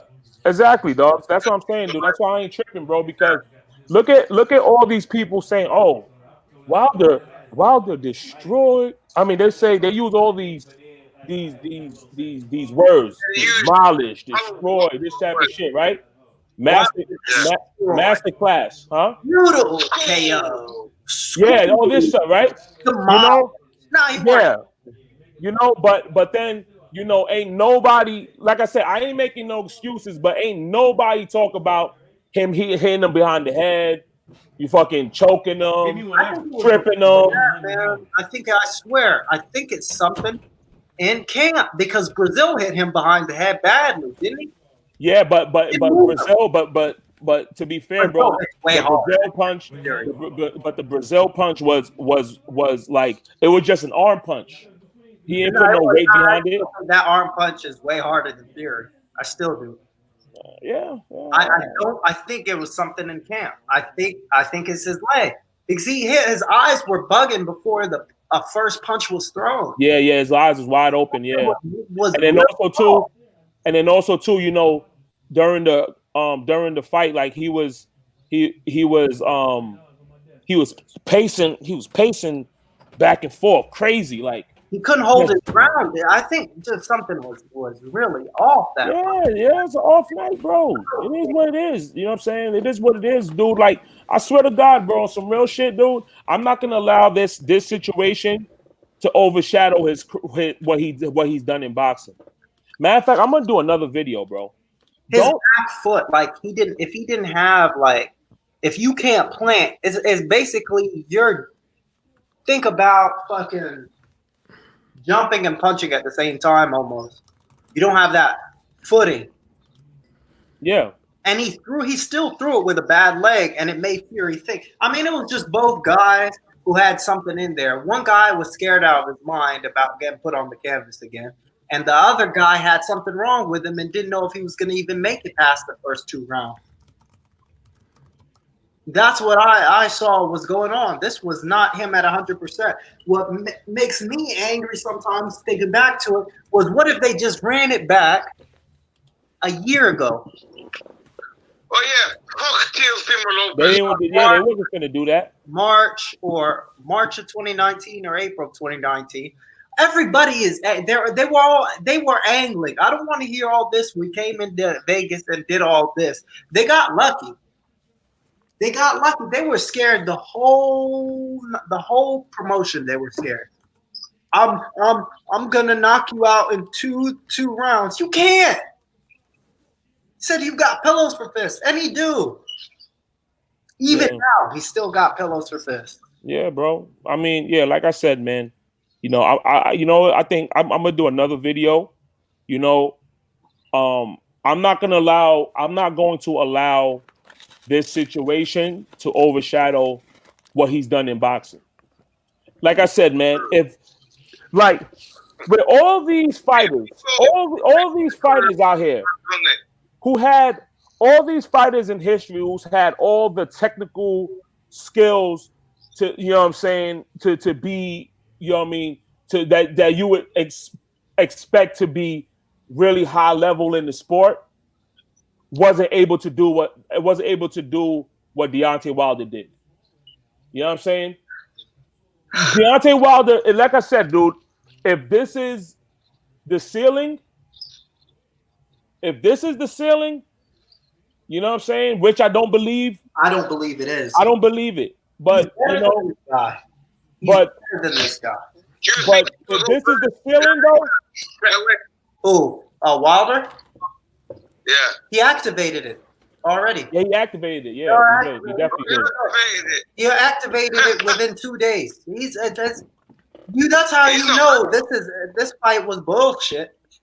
And they're gonna run it back, and he's gonna take him out this time, and then finally just correct this bullshit blunders like me, fucking not knowing the way to school every day.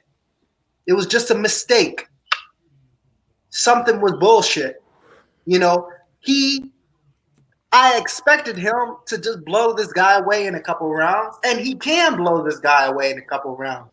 You can't tell me that Fury wasn't scared. Bro, you remember, you think about it like this. You remember in the fight, he threw a glazing right hand that just grazed. Yeah. That literally just, it made contact. Imagine if he had his legs under him. It just grazed him just barely. And Fury was just trying to, but think about it like this. He looked over at the corner. He said, should I go along with this? Should I do it? And then he saw his legs weren't underneath. He said, fuck it, I'm going to do it. Whatever happens, happens. Exactly, bro. That's the fight. That's exactly how it went down. You got a guy in there who's scared for dear life about getting hit with one shot. And the other guy knew something wasn't wrong with him. The other guy knew something was wrong with himself. So you have two guys in there completely uncertain of what to do next. One physically couldn't do anything, and the other guy was scared out of his mind to do anything until he realized that the other guy was basically handicapped. Seriously. Yeah, that's what I'm saying. Wilder at 100%. Wilder at 230 in the first fight, right? With a good arm, too. No legs, no injury, no nothing. Wilder at 100% and Fury at 100%. Bro, that's what I'm saying, dude. He grazed him with the right hand. It barely touched him. But imagine if he had his legs up. If he had his legs under him. Imagine if he had his legs under him. You know what I'm saying? It would have been night right then and there. Listen, like I said, dude, Deontay Wilder will knock this man out, bro. He's gonna do it, bro. He's gonna do it, bro. Physically cannot hurt Deontay Wilder in 100% fair fight. It's impossible. That's just in my world. My opinion. But Tyrone, bro.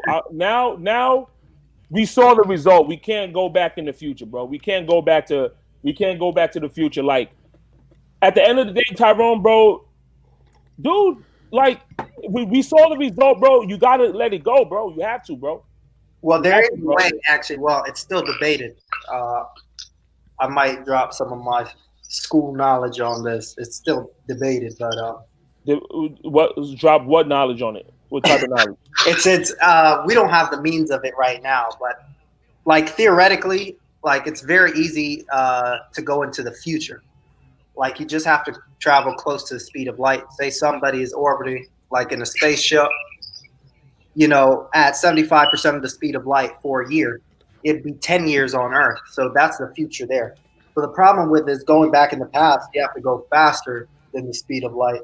Or you have these wormholes that in Einstein's general relativity that allow for these closed time-like curves that you can go back in and repeat it as if it was already caused.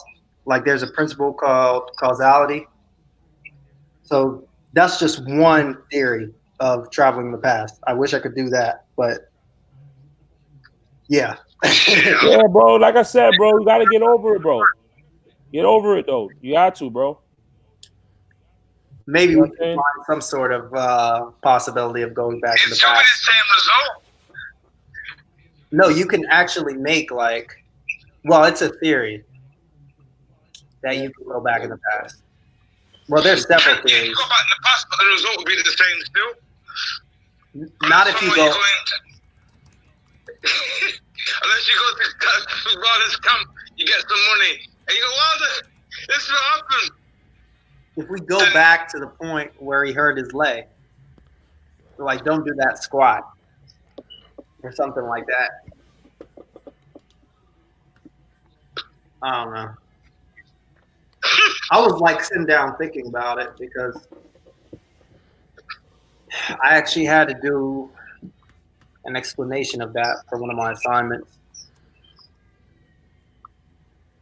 Yeah, bro. Like that's what I'm saying, dogs. Like all these people that's you know shitting on them and all this stuff, bro. You know when he's gone, you know, and then when the heavyweight division go back to, you know, non-Americans ruling it, and everybody's gonna be like, damn man, I wish he had an American. You know what I'm saying? Then they're gonna think about Wilder, bro. Because I'm telling you now, bro, I don't see any of these.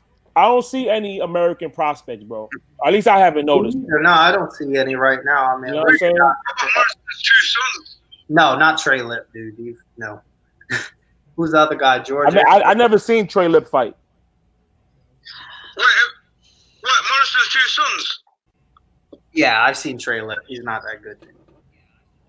What, does he have an extensive amateur background? Yeah, he's with Top Rank. I mean, he has a decent amateur background, but nothing like too much. I don't think he has more than How is Morrison's son both unknown? Hey, man. This is the world we live in. Yeah, then also too, to look at, like looking at his mask, bro. That mask looked like it was really. Like, can he even breathe through that shit? Like that shit. Yeah, you could breathe through it. This was my first indication. And I didn't say nothing until now. Hold up, because when you look at Wilder and Tyson Fury, when they in the ring, when they first get in the ring, when you take all that shit off, that motherfucker is sweating. Deontay Wilder was sweating his fucking ass off, sweating his ass off. And I didn't say nothing, but it was the costume. But at the end of the day, you know what? Look, Deontay Wilder can say whatever he wants to. He gave Tyson Fury all the praise in the motherfucking world. He said the best man won. He said, shout out to Fury, all the accomplishments that he has had over the course of his career. You deserved it, homie. Blasey blah, woo woo woo. Yeah, ain't nobody saying that, right? And, that's what I'm saying. And people are still out here talking about, oh, you making this excuses and stuff like that. You know, even one of the channels I'm sub to, Boxing Square. But the real thing about it is, like, look, the real thing about it is, it's not about excuses. It's not about excuses. It's about people exploiting the situation. Mm-hmm. They know Yeah. now well that this is what this cognitive dissonance out here want to hear. So they have an opportunity to make a lot more money now off of Deontay Wilder losing than ever before. Because now you can say, oh, Deontay Wilder had excuses. Tyson Fury had excuses of why the fight went to a draw. Anthony Joshua had excuses on why Andrew Ruiz beat his ass. So what are you saying? Everybody, most fighters out here, when they lose, they say a couple things, blah, blah, blah, whoop, whoop, whoop. But it's how you conduct yourself. You don't see Deontay Wilder out here doing the Tony Harrison. You don't hear Deontay Wilder out here doing the Bernard Uncle Rice Hopkins. He pushed me. He pushed me. Oh yeah. You don't hear him. You know what I'm saying? And then some people was like, oh, he wasn't at the press conference. Probably because the motherfucker went to the hospital. He said he had all types of lumps on the back on the back of his head. And then you could see that it wasn't and then you can see that it was evident that his ear never stopped fucking leaking. It was leaking fucking bad. Yeah, the whole thing was leaking. It was leaking fucking bad. And then you hear boxers talk about how they got their eardrum busted. They tell people how they deal with it. But they say that motherfucker looked bad. Because mine wasn't that bad. That motherfucker was leaking all over Tyson Fury. And that was just his ear. The inside of his ear. You see what I'm saying? And you know what? I'm going to put it like this. I'm going to put it to you like this. A lot of these guys, I played some pro football. I had all types of injuries. From concussions, playing games with my neck fucked up, to where in the back of my head, I'm saying that, man, nigga, you could be paralyzed. This and the third. I'm still getting on the field. Knee fucked up to the point to where I don't know if it's going left or right. Dislocated my hip once. I broke my hand once. I got a big ass scar with a plate in it. I got all types of things, injuries, to where one season I couldn't even control shaking in my pinky. One game I couldn't. After one game I was slurring for about a month or two, and I'm trying to tell these cats, I'm doing this for free, but I'm doing it for the love of the motherfucking sport. You see what I'm saying? And when the motherfucker tell you, just like the linebacker in Any Given Sunday, put me in, coach. He's ready to lay it down. Some of you idiots out there don't know what it means to play a sport crippled. Don't know what it means to play a sport in fucking severe fucking pain. To where when you go home, you can't sleep because your leg is hurting your knee is hurting so bad, or your head is banging so hard, or your neck is hurting so bad to where you don't even want to fucking move it. None of these cats know that shit. You know, you don't get injuries in motherfucking darts. You don't get injuries playing fucking pool, 8-ball, snicker, whatever. You don't get injuries. Yeah, you might get a couple of licks, bumps, and bruises in soccer, but it ain't never on that motherfucking scale to where you go into a fight and you get fucking hurt, and you know that the next hit might be your last, but you ready to lay it down. None of you motherfuckers know what he talking about. It's just fun and games. Y'all hear about boxers dying all the time, but it's just fun and games, and your condolences is bullshit because you really don't fucking mean it. Because you can't feel it. Because you can't relate to it. Just like you can't relate to everything that comes out of Deontay Wilder's mouth. You don't know. You ain't qualified. Most of y'all should just be quiet. Be quiet and hit that like button and subscribe to people that you want to subscribe to, and keep your opinions to yourself, because you don't know what it takes. You don't know what it feels like. You don't know what it feels like to lose. To go into a championship game and lose. You don't know what it means to play a championship game broke as fuck, hurting like a motherfucker. You don't know what it means. I don't think you know what it means to get on fucking Twitter, to get on YouTube and go ha ha ha, thinking that you really hurting, thinking that you hurting somebody's feelings because you may have some couple of lame ass fucking jokes that nobody fucking understands because you is a lame motherfucker. Mm-hmm. You know, these cats don't know what the fuck they don't even know what the fuck they talk about half the time. They don't know what loaded gloves is. They don't know what a proper shot is. They don't know what shots should count and what shots shouldn't count. They don't know what's legal and illegal. Only thing they know is that they wanted Deontay Wilder to lose and they got what they wanted, and now it's time for the rematch. And y'all better hope. Glory. Exactly. Now y'all better hope that in this rematch that Wilder doesn't win. Y'all better fucking hope that Wilder doesn't win because Edward Hearn was out here talking about Fury getting 50-50. We're going to make this fight.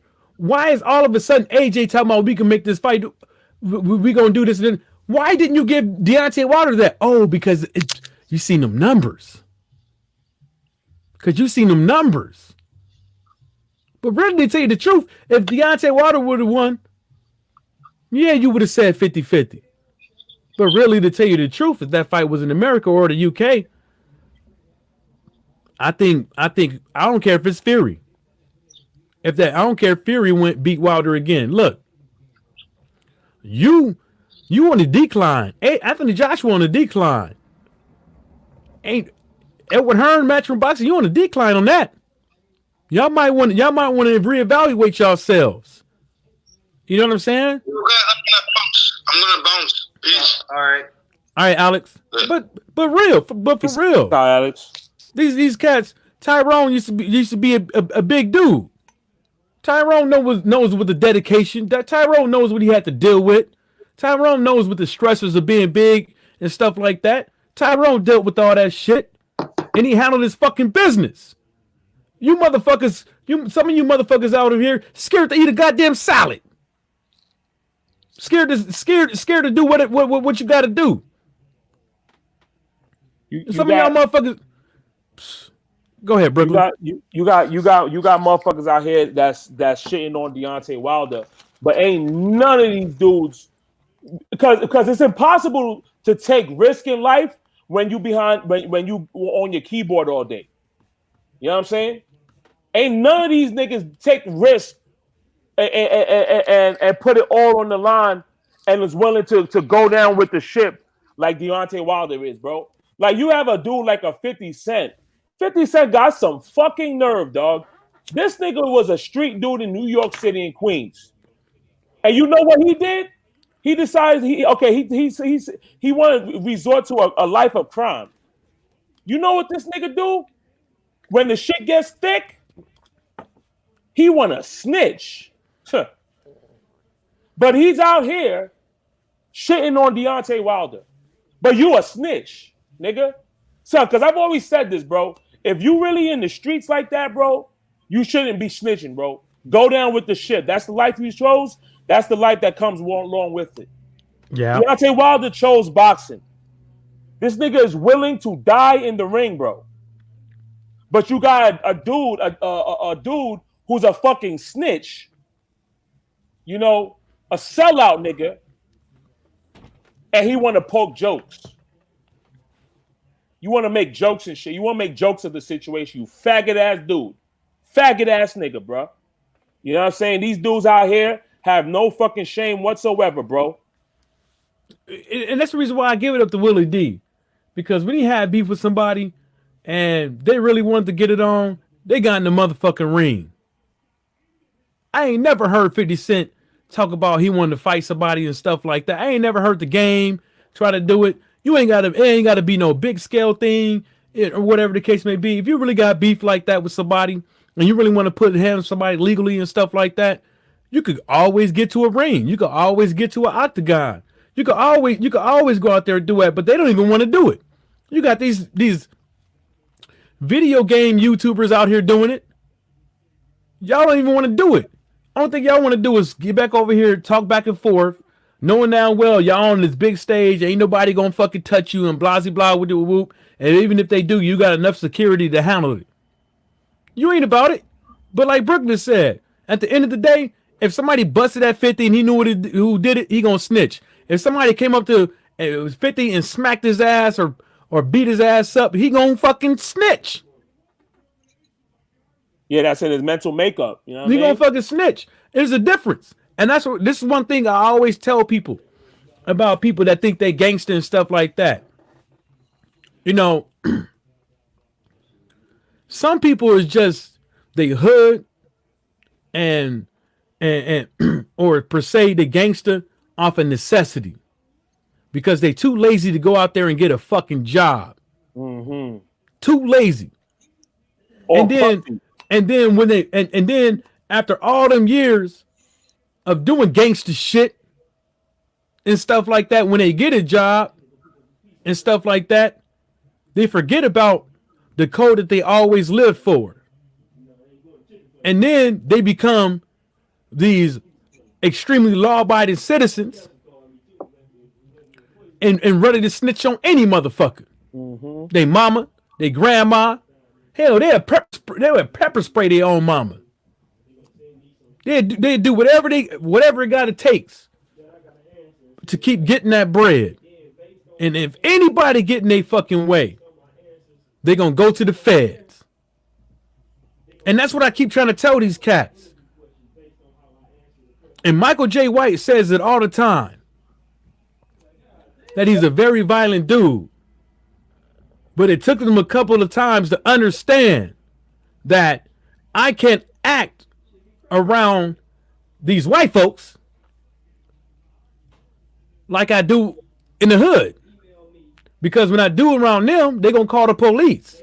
But when every now and again I go back to the hood, I could whoop a motherfucker ass. I get in the a shooting real quick. You know what I'm saying? And don't have to worry about nothing. But even he is not one of them dudes that's going to go run and tell the police. He going to want to handle it him fucking self. Mm-hmm. That's the separation. That's the separation. At some point, you got to be a fucking man. And a man always makes a choice. When somebody attacks you or the people you love, man always has a choice. The most manly thing to do is to lay it down. To lay on your shield. To die for your loved ones. To do what needs to be done. Because can't nobody get justice for yourself but you. Can't nobody. Can't nobody out there get justice for your loved ones or anybody else. Can't no pieces of fucking paper signed by some fucking body that you never fucking met that think they fucking know it all. Handle that shit. That's the difference between being the man. You have to make that choice. No, I'm not saying calling the police, you less than a man. I'm not saying calling the feds, you less than a man. But what I'm saying is, if you saying you live that fucking life, if you live that fucking life, if you out here saying that this should have happened with Deontay Wilder, he should have, blah, blah, whoop, whoop, whoop. Put yourself in his shoes. Put yourself in his shoes. If a motherfucker came out here and touched one of your kids, you gonna wait for the police? Gonna wait for the police?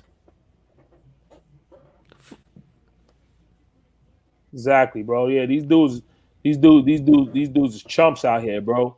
You know what I mean? That's why I'm adamant. You know what I mean? Wilder's knocking this dude out, bro. I'm saying this shit every fucking day until that fight happens, bro.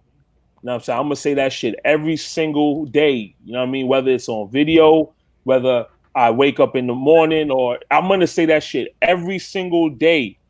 You know what I'm saying? And when it happens, bro, I'm gonna keep it real with you, bro. And I thought about this morning. When Deontay Wilder knocks this fool out, he should retire, dog. Nah, he should retire. Nah, I don't think he should retire. Matter of fact, I'll say this. That's just something that crossed my mind, bro. Because I'm saying this because the sport of boxing this society, black people, they don't deserve Deontay Wilder to represent them, dog, because these motherfuckers are so ungrateful. These motherfuckers ain't shit, dog. This guy literally is coming out here trying to fight for us. He's fighting. If he's trying to fight for me, you, Tyrone, everybody of color. You know what I'm saying? And then he takes a defeat, and a majority of America want to clown him. You know what I'm saying? They want to clown him and shit. They want to bask in his. They want to bask in Deontay Wilder's downfall and Deontay Wilder's low moment. This is the society we live in, bro. You know what I'm saying? You know what I mean? Something like this shit is so disgusting, bro. It's so disgusting, bro. You know what I mean? Because honestly, bro, like I love the sport of boxing, but Deontay Wilder is the reason why I even started talking boxing on YouTube. My first video on YouTube was talking about the saga between Wilder and Joshua and shit. You know what I mean? Giving my opinion on the whole situation, giving out reason why I think Wilder's gonna beat him and shit. You know what I'm saying? Now people say some things like, I'm a fan of the sport more than I am of like any fighter. Now that can be true, but I will say this: I'm a fan of Wilder over all this pussy ass politics, over all this bullshit narrative that's being put out there. You know what I'm saying? Oh, like you got motherfuckers who don't watch boxing at all, saying how Wilder can't box. You know what I'm saying? They like these people has the fucking nerve, dog. Now listen, I've said this before. I ain't no professional boxer. You know what I'm saying? But I've been in my lifetime. You know what I'm saying? If the blueprint is, oh, you have to have the technical skills of boxing. If that's the blueprint, how come nobody was able to accomplish what Deontay Wilder has accomplished, bro? Where are all these technical fighters at, bro? You know what I'm saying?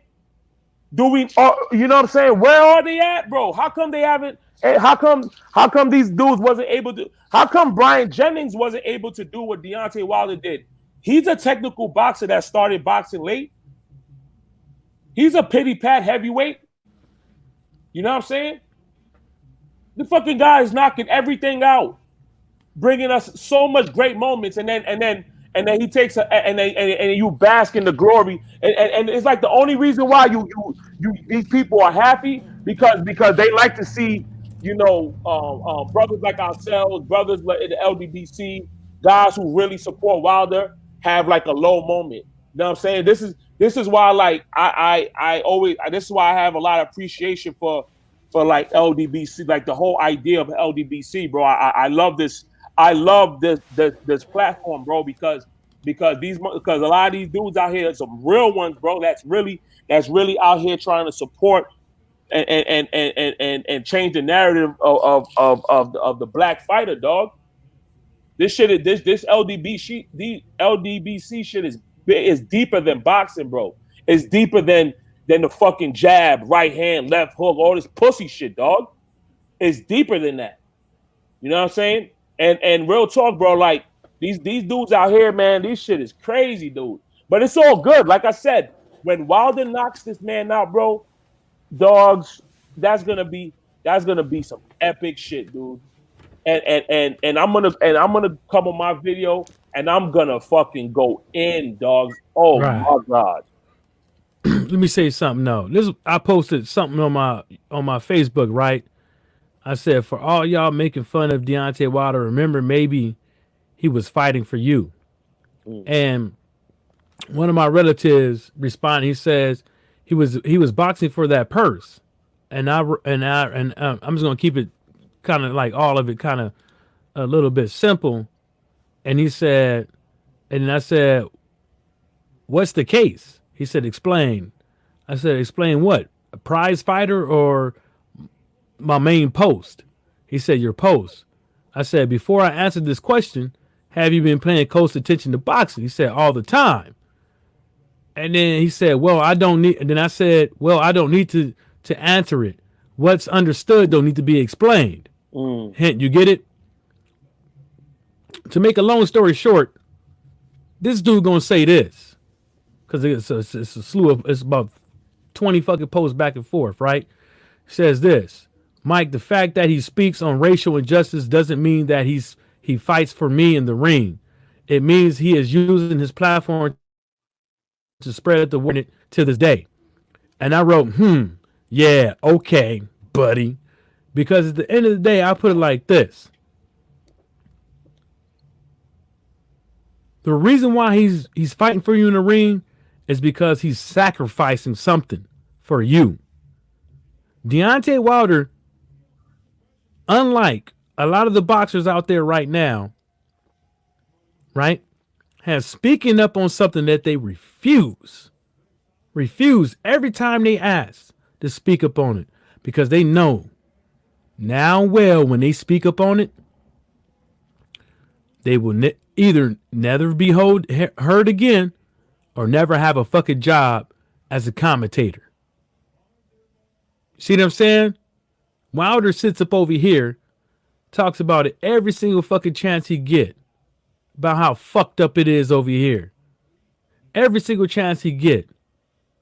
Now, the bigger this dude gets, the more you will hear it. And then the bigger that he gets, the more that he will get involved. And that's the reason why people don't like putting people on like Deontay Wilder. Because when they have too much fucking power, they have too much fucking influence. Mm-hmm. So when they have too much influence, they can sway elections on the presidential, the state, the county. They can start telling people to get it together, stop fucking up. They can start doing the prison reform thing like some of these cats is doing.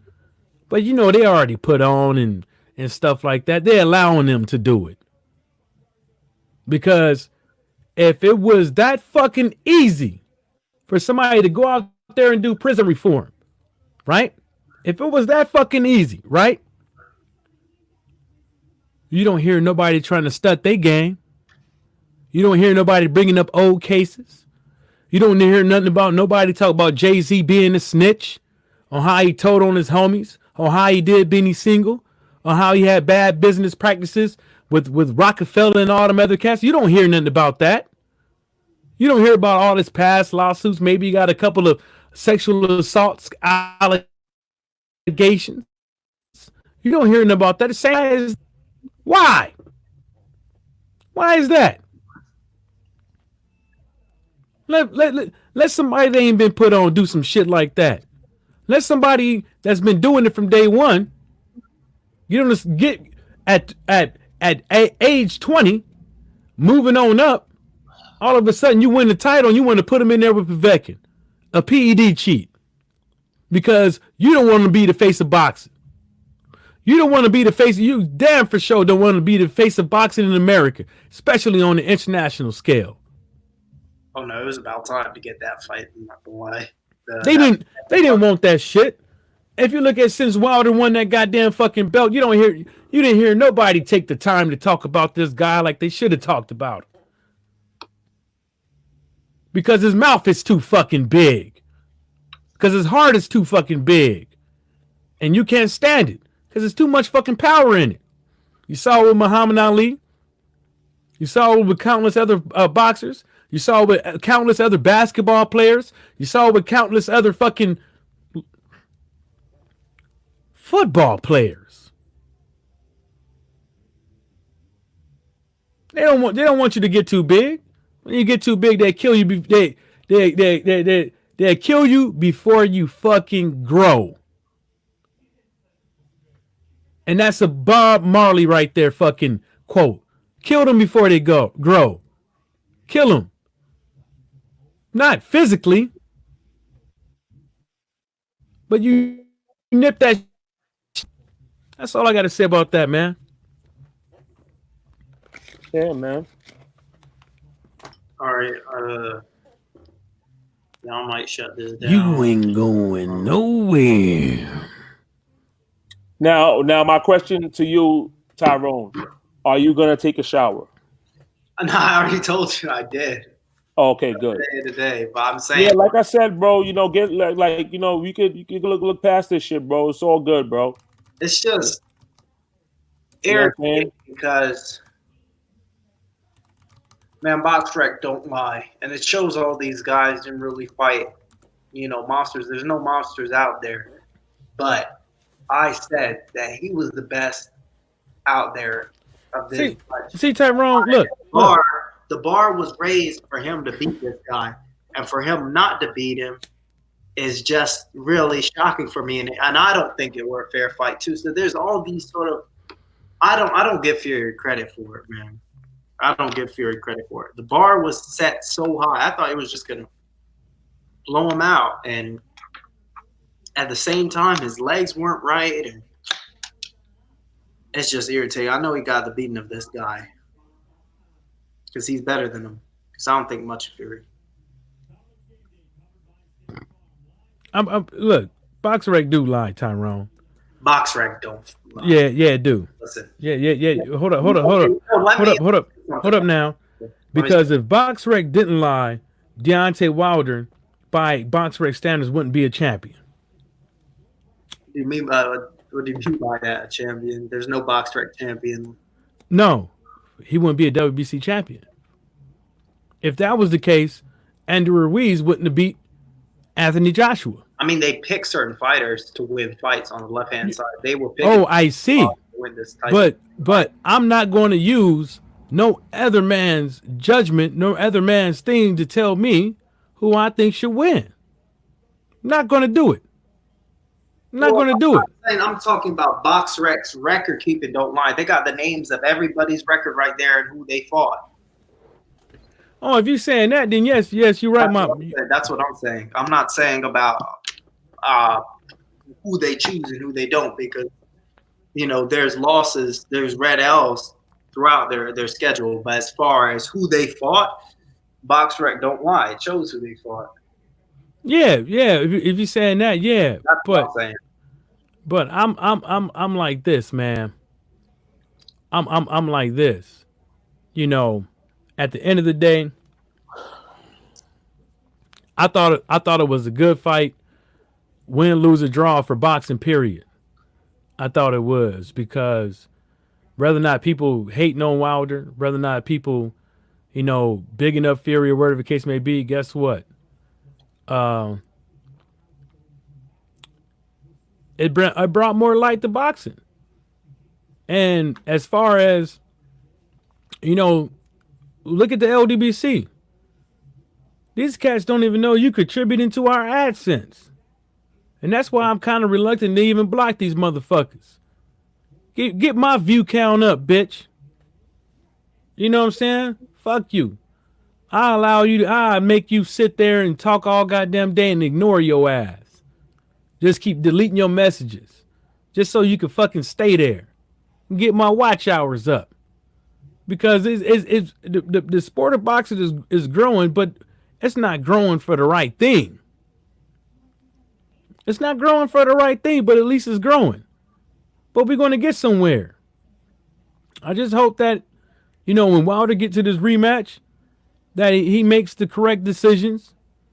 His own decision, first and foremost, because is his life to live, and get up in here and do what needs to be done, and defeat this guy, and move on, whoop Anthony Joshua's ass, and then whoop Dillian White's tired ass. That's how I feel about it. And then he can retire, because, really, to tell you the truth, if nobody else is stepping up, getting told that you ain't fighting top 10 guys, people keep going around here underappreciating your fucking value. Promoters out here sticking their nose in business that's not even theirs. You don't hear these PBC guys, these managers, promoters, and shit like that coming out here talking about other fighters, like P. Diddy on the microphone trying to exploit the situation so they can get a little limelight. You know, look at Dillian White. He's with the gear in the rear. Now, you know, they was insinuating that Tyson Fury might get this AJ fight next, but look how fast he got put gear in the rear. That's why I keep trying to tell folks, man. Like I said again, when you these boxers, just like I said with Deontay Wilder, your choice. You are the sole bearer of the burden that you put yourself through. So if you choose to fight these other guys and ignore what you need to do, you're gonna be looking like Dillian White. And then what makes you think that if Deontay Wilder beats Tyson Fury, that the WBC would interject in an undisputed fight? What makes you think they won't? And have Dillian White wait a little bit longer? Makes you think they won't? Yeah, the fuck they will.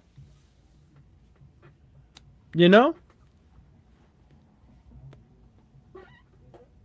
Fuck these motherfuckers, man. Yes, sir. I ain't tripping on them.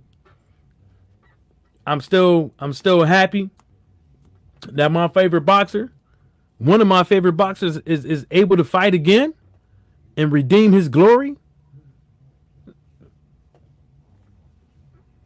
How many times in life did you get a second shot? You know what I'm saying? He got a second shot.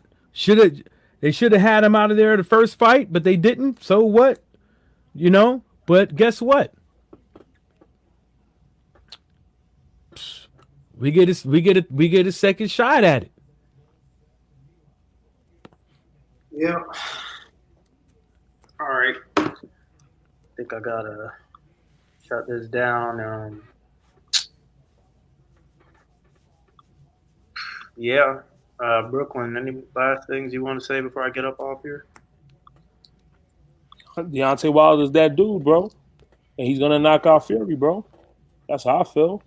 He's and you know me. No matter what, bro, you got my support. Feel me? He can do it. I think he can do it. He can do it, bro. It's not a question about it. I think he's better. He could have done it in the first round if he had his legs under him. He had his legs under him. If he had, you know, because you know everything. You know, power starts with your legs, bro. Nobody can tell me that something wasn't wrong with. Of course. You know, I heard this. You know, he's making. You know, he's not making. No. And also too, what's gonna make this win so beautiful too? When he knocks out Fury, bro, like what's gonna make it so beautiful is like, you know, one of the good things about this loss is he really understands who's behind him. He really understands, like, damn, a lot of these dudes really against me, dog. Like, a lot of these cats, bro. You know what I mean? A lot of these fighters, these former fighters, these writers, some of these dudes I give my time to, you know, when I'm out and about, you know what I'm saying? Some of these cats can't get Deontay Wilder, these other stars in the sport to talk to him. You know what I'm saying? Deontay Wilder always blessing these people, and then they're gonna come around and put this, oh, Wilder's making excuses. Like you didn't ask the fucking question. You know what I'm saying? Did you see Tyson jumping up and down? Yeah, exactly. That's what I'm saying. These former fighters, you have Mike Tyson out here jumping for joy to see this man lose. You know what I'm saying? It's disgusting, bro. And when he knocks this man out, it's gonna be a beautiful thing. It's gonna be the fucking dopest shit. You know what I'm saying? In it's gonna be this is gonna be so fire, dog. You know what I'm saying? Saturday wasn't meant to be. A trilogy was already in the stores.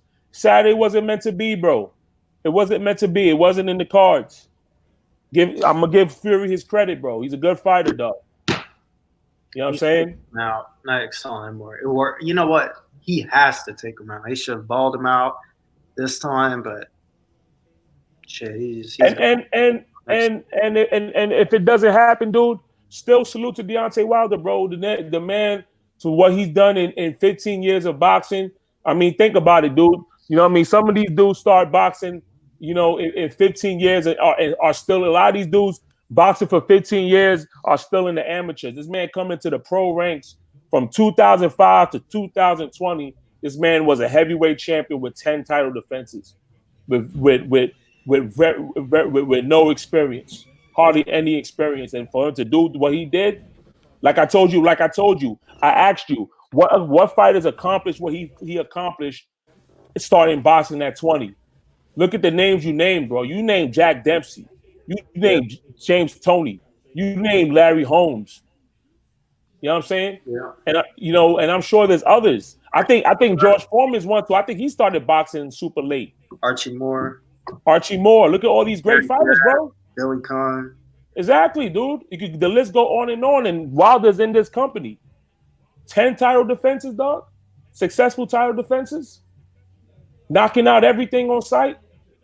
That's why, like after the fight, when you spoke about, oh, let's be honest, Wilder, that's why I'm not accepting that. I'm not accepting that because I understand the bullshit politics of boxing. We talk about this shit all the time. And in the sport of boxing, in this book, look at your title. The BS in boxing, right? Yeah. The BS in boxing, bro.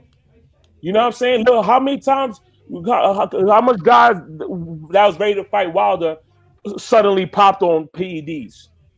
How much of these guys, saying overpricing themselves? How much of these guys, wanted, these so-called best decided to go through the back door? You know what I'm saying? Was he able? So what should he do? Not fight? He has a family to support. Oh, you know what I'm saying? If I'm trying to fight a Joseph Parker or these guys who have titles, if I'm calling out, if I'm making an effort to fight Klitschko, I'm making an effort to fight Joseph Parker. I'm trying to fight motherfucking Alexander Povetkin, whoever you want to name that's the top heavyweight. If I'm attempting to fight these guys, I'm supposed to do, I have to fight. I have to make a living, bro. I have a family to feed. That's why I didn't agree with that whole notion. Oh, let's be honest, Wilder didn't. I don't subscribe to that because we understand the bullshit politics of boxing. We talk about it on a consistent basis. Know what I mean? So if anybody want to talk shit, look at Luis Ortiz. We understand how good Luis Ortiz is. Yeah, from the eye test, but with Ortiz, and none of these guys fought nobody. Exactly, bro. That's true. I agree with that. I said, and that's what I said too, right? Yeah, I don't remember that one. No, I said Fury didn't fight nobody too. Yeah. That's a fact. None of these guys fought nobody. But I have a certain expectation from Wilder because he's telling me that he's a king and he's the baddest at this. You see, I'm not that type of guy. I'd rather be honest with myself if I'm all right, or show you or whatever. A little bit more humble than that. But everybody has their thing. But if he is, and from the eye test, I think he is the best guy, I need a result. And that's fair. So for me, there's several factors. Oh, was it the opponent? His leg wasn't right. Immediately I saw his leg wasn't right. So that's what I see. Yeah, and that's fair. It's hard to believe that he put the dude down on the canvas. He was just as big as he was last time, really. Yeah, it was bigger. Yeah, around the same, right? And he put him on his ass 2 times. And he was throwing much cleaner shots at him and he didn't move. Right? But I feel like you. But this time, every punch he threw, it just like moved him. And I was like, what's like you said, his legs wasn't under him. His legs wasn't under him. Wilder, I gotta be harsh on myself. Either I say an excuse, which was my leg, and that show, or if it really was true, shit, I'm ass from losing to Santa Claus. I need to go back to the drawing board. So we gotta pick one. I picked the first part. You said that was clear to see, bro. His legs wasn't under him. He wasn't balanced. He just wasn't he wasn't himself, bro. He had an off night. You know what I'm saying? You can't score. Like You can't. I look back at it myself. It looked like an off night. You can't score 50 a game. You know what I'm saying? Like, you know, some even Michael Jordan had games where he scored like 10 points or some shit. Less than 10 points. Like, it happens, bro. Happens. It's all good. But I respect your viewpoint. I respect your opinion. You know what I'm saying? You know, none of these do like, and people are holding Fury up like he's the king has returned. He didn't fight shit. He went life and death with John McDermott 2 times. He got dropped by a journeyman. He got dropped by Steve Cunningham. He fought the best guy he fought other than Klitschko was Christian Hammer. Yeah, but you know, it's so funny. It's so funny they want to put Fury on a pedestal, but every time they talk about Deontay Wilder, he's a shit boxer with no technique. You know, this is the narrative that's been put out for years. But then Fury beats him. He has to go through all these measures to beat him. You know what I'm saying? But then you don't want to give Wilder his just due. That's a bad motherfucker, bro. But for years, this man's been marginalized. For years, these people, you know, even though the film will tell you that the guy could box, the film tells you the fuck. I could watch film. I could pull up film and tell you this fucking guy could box. But then these guys who don't know boxing are telling me he don't know how to box. He don't know how to fight. How the fuck can Teddy Atlas say Deontay Wilder could punch, but he don't know how to fight? Man, suck a dick, dog. You know what I'm saying? Knocking somebody out is part of the fight, my man. Shit. Come on, son. You know what I mean? I just feel he has the feel of this guy. He already knocked him out. So I'm talking about. And went wrong this time, you know. So I don't think Fury's that good at all. At all. I think if Wilder does fight somebody like who I think is the next level star is Dubois.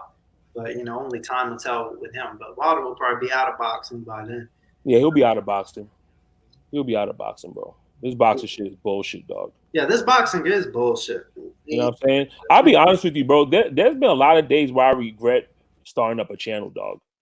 Like, the fuck I look like talking about this pussy shit every day, bro. Right. That's why there's no way in hell I do videos every day. It's impossible, dog. Fuck. I mean, I seen with the last couple of days, for example, I seen a video. In the last couple of days, I seen a video talking about, Earl Spence fucking made a chain made a chain and shit. Who the do you really think a nigga like me would fucking go on my oh shit, that's whatever. Go on my phone, press record, and talk about that shit? That's boxing today, bro. That's boxing today. A nigga made a chain. This is boxing.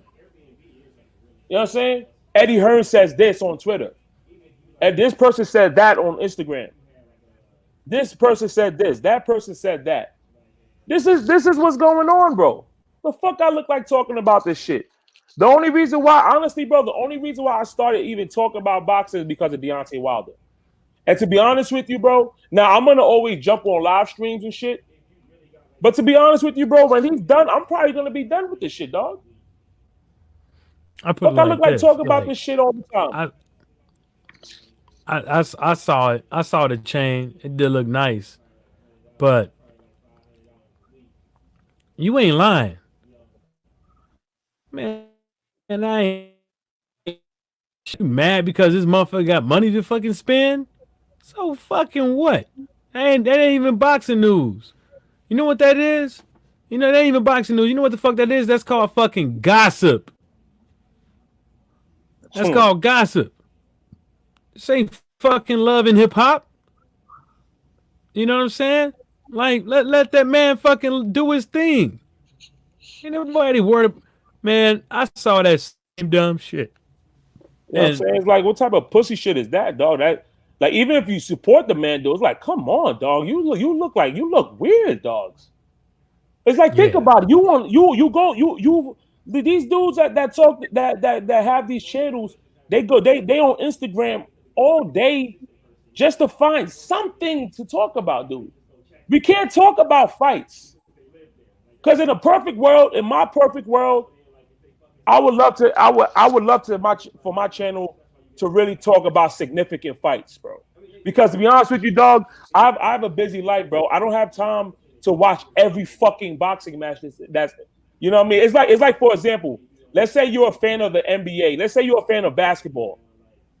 What are you gonna watch, bro? You're gonna watch the fucking NBA, bro. If you're a fan of basketball, you're not following the fucking Israeli league. You're not following the goddamn Chinese Basketball Association, my dude. I don't give a fuck. I appreciate basketball, but I don't give a fuck what these people are doing in these other leagues, bro. If I am going to follow basketball, it's going to be the NBA or major college basketball, if that. Come on, son. And then now in this, but then in this boxing shit, I'm supposed to talk about. Like, matter of fact, hold on. Let's look at the schedule. You got Joseph Parker fighting Shondell Terrell Winters. What the fuck you think? What the fuck you expect me to talk about that shit for? Kornacki versus Hernandez. Oh God. You think I'm gonna waste my time talking about that shit? What's another one? Oh, here's a good one. Hiranabu Matsunaga versus YouTube. This nigga name is YouTube. Well, the fucking short for YouTube and shit. YouTube Shimizu. Wait, is that like a flyweight fight? No, I've never heard of these niggas, bro. Yeah, What the fuck you think I look like talking about that shit? Are you serious? Another one. Zach Parker versus Rohan Murdoch. Who are these guys, bro? I know Zach Parker, but is he good? He's like a prospect. Like he's an up-and-coming British fighter. Prospect from England, bum. He's decent. Let me not say bum. Let me not disrespect these people. Let me not disrespect these fighters. Oh, here's his Breeders. That's on the. What is that? Oh, that's next month. Breeders is gonna kill him. Yeah, bro. Like the fuck, I look like talking about this shit. These people don't give us the fight. These people don't give us the fights we want to see. The fucking politics is so pussy. These politics are so bitch, dog. The gossip and bullshit is pussy shit, bro. You know what I'm saying? Yo, when I go to the grocery store, you know, I try like I make sure to look ahead, so I don't have to look at the fucking magazines by the fucking thing, bro. Yeah. Because it's pussy gossip bullshit TMZ stuff, bro. I'm not with it, bro. I don't care about that shit, bro. I care about the significant fights in boxing, bro. I'm not, you know, like and do I still consider myself a hardcore fan? Absolutely, because for me, I can name damn near all these champions in boxing. You know what I'm saying? Look at the bullshit politics, fucking Gary Russell. You know what I'm saying? This nigga been in the game since 2008, and he can't get a fight with Leo Santa Cruz or Abner Mares and these other guys. But then, like these guys are clearly avoiding the man. But then the guys that's avoiding him, they put him on the pound for pound list over the guy that they avoiding. This is boxing, bro. You know what I'm saying? Like this shit is bitch. This shit is pussy. Look at what Deontay Wilder. Man, this nigga fought Tyson. Now, Tyrone, I understand you don't think highly of Tyson Fury. Me, not at all. I get it, bro. But for me, we could agree to disagree. In my opinion, the two, especially in the heavyweight division, the best technical fighters are Luis Ortiz and Tyson Fury. These are the toughest matchups in the heavyweight division, bro. Whether you like Tyson Fury or not, bro, at the end of the day, that man is 6'9", 250, you know what I mean, 50 plus pounds. That can move. That's nimble and shit. That's a tough matchup, bro. I understand you don't like him. That's a tough matchup, bro. But man, Deontay Wilder fought this man fucking for him two times, and these other guys do not want to fight these guys, bro. And then look what he did to Dominic Brazil, fucking stretched him out in 1 round. but you know, like Fury, a lot of people say they're a big guy who can move. I got somebody down the hall right now. I can grab him. He's 6'8". He can move pretty well himself. Big for nothing. You know, it's The division, man. Nah, I don't know even if our lifetime if this division will ever be good. But the best one out right now is Wilder. Wait, I just spotted Stormy B Man's comment. Hey Stormy, if you're still on, can you tell me exactly what you disagree with on my assessment? I mean, if you still on, you know what I'm saying? Because I just give my opinion, bro. Like, if I'm wrong, I'm wrong. It is what it is. I don't mind. We all were just like I'll be right back. Let me give me a drink. super confident that he was going to take care of this guy, and the issues with the leg, man, like just messed up everything. Yeah, bro. You know what I'm saying? But at the end of the day, bro, this boxing shit, dog. It's hard to accept. It's really hard to accept to go on BoxRec and see that 1 next to his record, man. It's hard to accept the draw. I felt like going down south after the draw, honestly.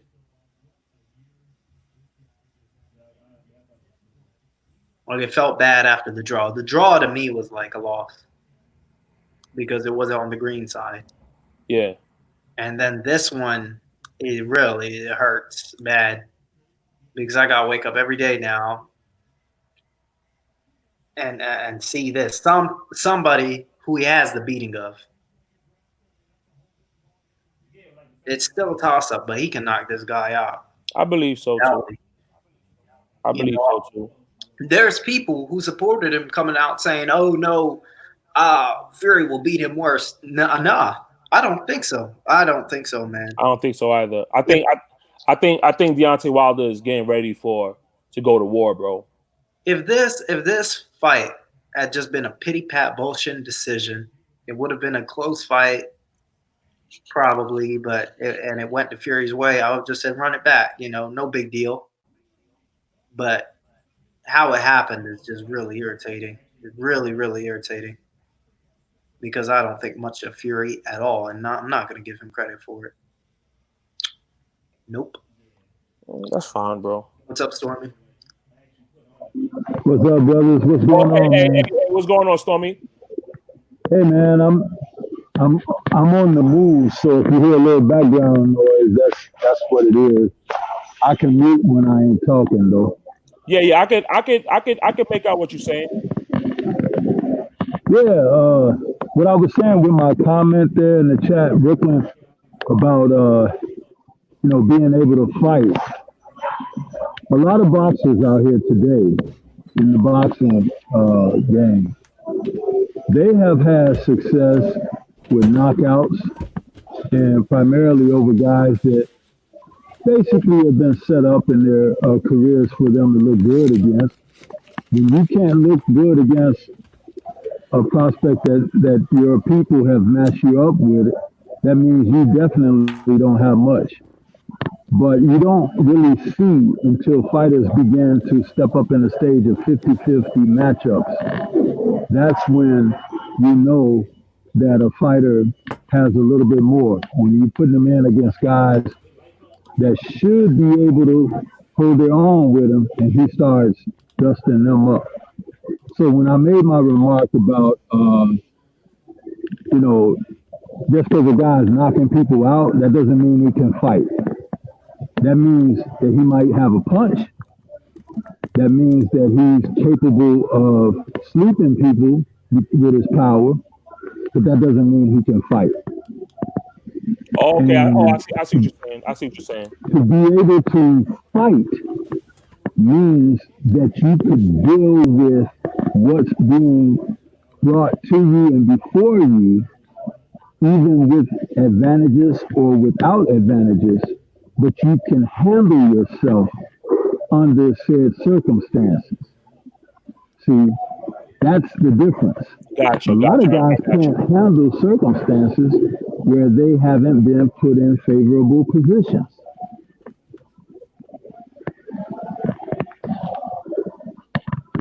I understand what you're saying now. That's fair. That's fair. That's why you hear an old saying in boxing sometimes when a guy says he has more knockouts than he has had fights. Now, to the layman, that might sound like a stupid remark or oxymoron or whatever, but it is true for some fighters. It's true for a lot of fighters. You understand? When they get in fights, that means that's when they have to hold their own. They have to compete. Someone is contesting what they bring. And then to be able to overcome that, you move to another level. As far as I know, Deontay Wilder knocked Tyson Fury out in that first fight. But somehow, miraculously, Fury rose from the canvas and finished out that round. Now, one thing that a lot of people don't want to really acknowledge is when Fury did get up from that, he won the rest of the round. And he took it to Wilder. What I questioned coming out of that, and it didn't come up until this fight, but I thought about it and talked behind the scenes with a couple of brothers about it, is this. When Fury got up, where was Deontay's motivation to put him right back down there? It seemed, hindsight being 2020, that Deontay was astonished as most people. And maybe some of the fight went out of him when he saw that Fury got up and fought back even harder. Lennox Lewis, who is Reggie Owens' favorite fighter, and a fighter that I follow very carefully, had a very particular philosophy on circumstances like that. Lennox's philosophy was this: oh, you get up? Okay, we'll have some more then. That was Lennox's philosophy. Lennox believed in putting a guy down as many times as necessary. Even though the guy might get back up, Lennox was always mentally and physically prepared to put him down again and again. See the fight with Shannon Briggs. I mean, that aspect of I don't know what you were trying to say, but you know, that 12th round with Fury after Wilder knocked him out, he did try to get him out. It wasn't, I don't think he probably was shocked that he got back up just like anybody else probably would. And he did try to get him out of there. And it didn't work out. He threw a flurry of punches.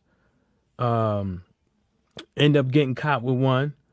And then, you know, Fury connected a few punches, missed a few punches.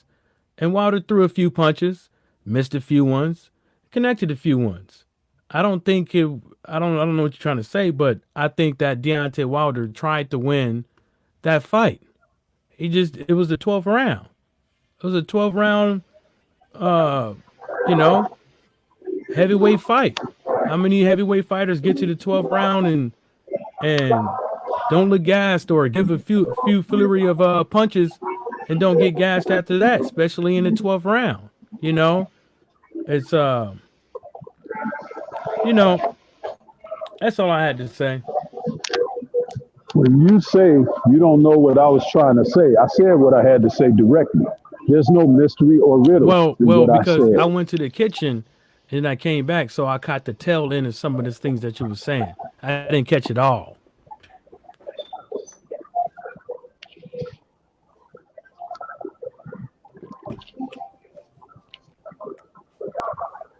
Yeah, well, you see what happens in the future. You know what I'm saying? But you know, whatever happens, man, I'm proud of Deontay Wilder. Damn right. I'm proud of what he did. You know what I'm saying? I mean, of course, we could do hindsight 2020, you know, whatever. You know, it's cool. You know what I mean? But whatever happens, man, I'm proud of what he did, man. And me especially as a young boxing fan, you know what I'm saying? Like that's a fighter that I'm always gonna, hold in a high light. You know what I mean? And I'm sure everybody you gonna do it as well. But no matter what the result happens in the trilogy, you know what I'm saying? No matter what happens, I'm gonna try to put as much energy in the atmosphere. Like, yo, Wilder's gonna knock him out. You know what I'm saying? That's how I look at it. I think he could do it, and he will do it. You know what I'm saying? If he don't, then who cares? I'll eat crow. I don't really care. You know what I'm saying? I'd be really disappointed if he can't. I feel this was a fumble that wasn't supposed to happen. I'm still in disbelief about it, and yeah, for sure.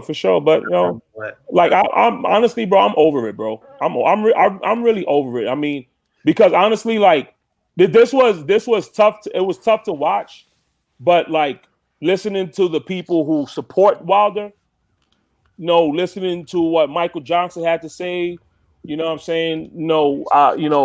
The video that I put out, all the brothers who put out videos supporting this man. Honestly, it's been kind of therapeutic in a way, you know what I'm saying? So, like I said, man, whatever happens, I'm still gonna hold him in the high light because for what he did, you know what I'm saying, in this boxing game, what it stands for, and what he stands for, man, that's a G right there, bro. And how he's conducted his career, him trying to fight everybody, you know what I'm saying? Him trying to fight all the top guys, anybody who's considered a top guy, Deontay Wilder tried to fight him. You know what I mean? But these guys didn't want to go up against this, technically fraud fighter. They didn't want to do it. You know what I'm saying? So we know, and the receipts are out there. The receipts are out there. So, salute to that man, bro. Honestly, I'm over it. Like I've accepted it. It happened. Because at the end of the day, bro, we got our own lives to live, bro. You know what I'm saying? We got our own lives to live. Deontay Wilder, he made out like a fat cat, man. He made a lot of money in the game. You know what I mean? He's able to support his family beyond belief and shit, man. That's a G right there, bro. That's a true man right there. You know what I mean? And then also too, they throw in the towel, but he still continued to fight on. You know what I mean? This to me, we'll see if I'm right or wrong, but to me, this fight that he was in will potentially make him go, make his trajectory go back up. You know what I'm saying? The boxing gods, made him go through that shit, so he understands.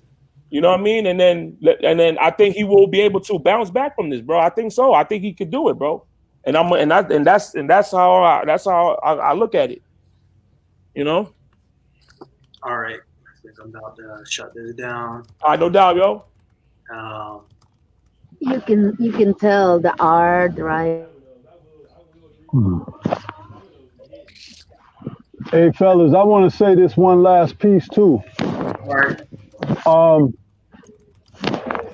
To be able to critique Wilder, his performance, or what has happened in the past, or what's happened presently, does not mean that someone is not a Wilder supporter or a hater.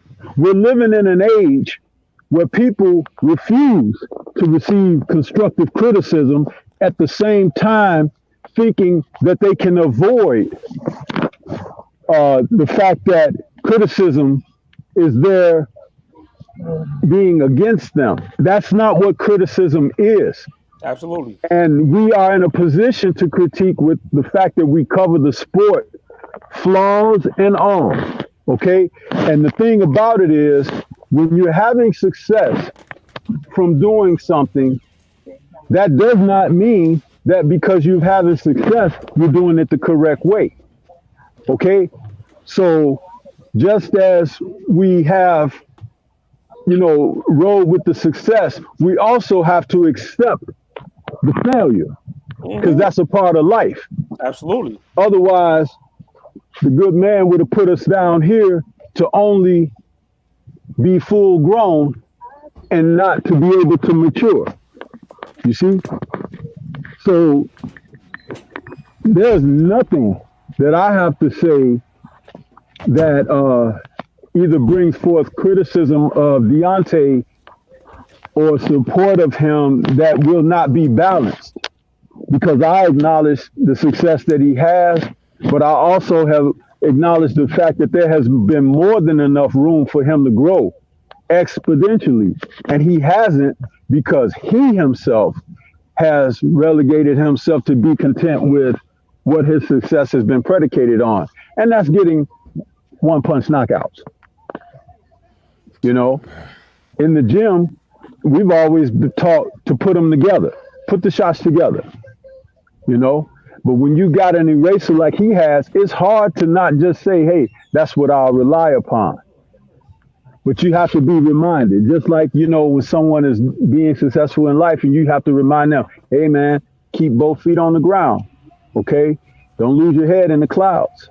It's the same principle. Most definitely. Remember, when I say these things, it's coming from a position of being a life coach. It's not coming from a position of just observing something through a small box, you know, because you can take it and you can apply it to other aspects of life. I'm gonna say this. I'm gonna say this. I hope y'all remember when Laws D said that Wilder has gotten better, and I said I don't think he has. Remember that. Remember that. Yeah, I didn't think he got better either. Remember that. No, I'm just saying, it's like just remember that. You know what I'm saying? I've been saying that shit. Yeah, but yeah. I'm not gonna I remember. I think I was on that show with you guys but when you said that. If I wasn't on the show, I know I was in the chat because I do remember you saying that. But I'm not gonna say that he was content. He didn't even have enough rounds to even put in a good effort to even show what he was capable in that fight. You know what I'm saying? Second, third round, it was pretty much over with. Yeah, just like for a lot of opponents that he had, first or second round, it was over for them. No, you know? well, I'm not saying that, but you know, I'm not saying that. You guys remember the movie Friday, right? With Pops in there, you know, he was telling Ice Cube, he's like, you don't get out there and find a job, you ain't got to worry about being a dog catcher. You don't have to worry about the dog catching your ass. Remember that? Mm-hmm. Yeah, and it was funny. It was funny, but that's how life is. You know? But I'm not going to use that analogy for Deontay Wilder, man. I'm not. You don't have to. You don't have to. Yeah. See, listen, man.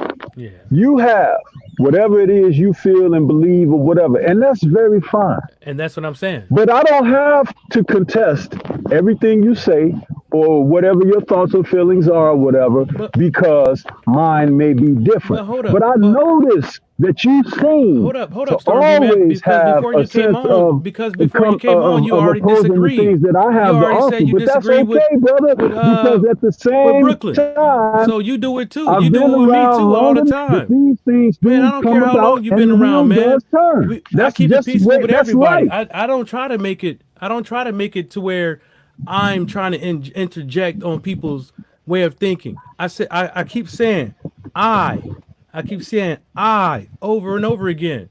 You know what I'm saying? You said that you didn't like what Brooklyn had to say, and then you go to say I didn't say I that didn't you don't like. I agree said I with it. disagree. I said I disagree. That's what I just said. And That's what I just said. And I came on. No, you said I didn't like. I said you didn't I disagree. Nah, Well, if you didn't disagree, you didn't like it's the Words same are very thing. powerful, brother. When you use the correct ones, people can understand you I fully. said I didn't say But when like. you I don't, said when disagree. you interject and you spend more time talking matter. than listening, It doesn't which is matter. why we have It doesn't two matter. ears and one What are mouth. You understand? It does matter. Dude, Because I'm up out of here, because man. of the I'm way up that out of I here. I'm represent up out of here myself. because I ain't. That's it. I see him. Yes, I mean, yeah, because like, because I noticed your comment late, Stormy. So, and then like I was like rambling on about other things, so I didn't spot what you spotted what I said. So I mean, it is what it is. But yeah, man, it's a difficult time, man. It's a difficult time.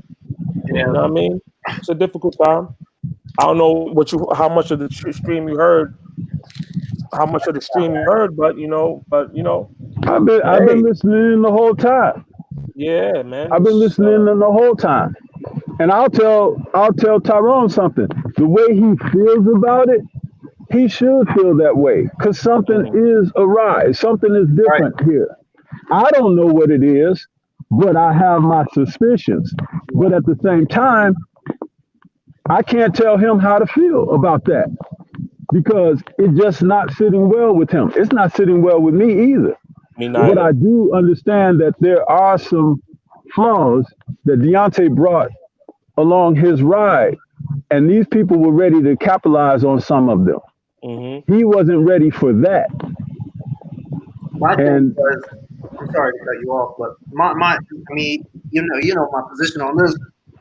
My thing is, like, if there are flaws, I just didn't feel that Fury would be the one to expose it. I'm not a fan. I didn't think highly of Fury before that, and I don't think highly of Fury after this, because I thought this fight was yeah. I mean, we were all on Earth live on Friday, and you and Drew Titan put out an awesome point about Michael White. I went back and watched some film on him. He fights just like him.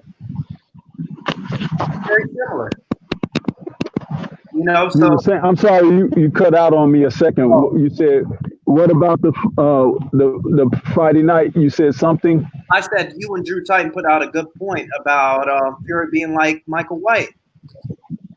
And I went back and watched the film on him. He fights just like him, just with a little bit more movement, like you were saying. I mean, we were so set on, and I'm still set on, that he can knock this guy out, because even with his flaws, I don't think Fury is the one to expose him in a fair fight.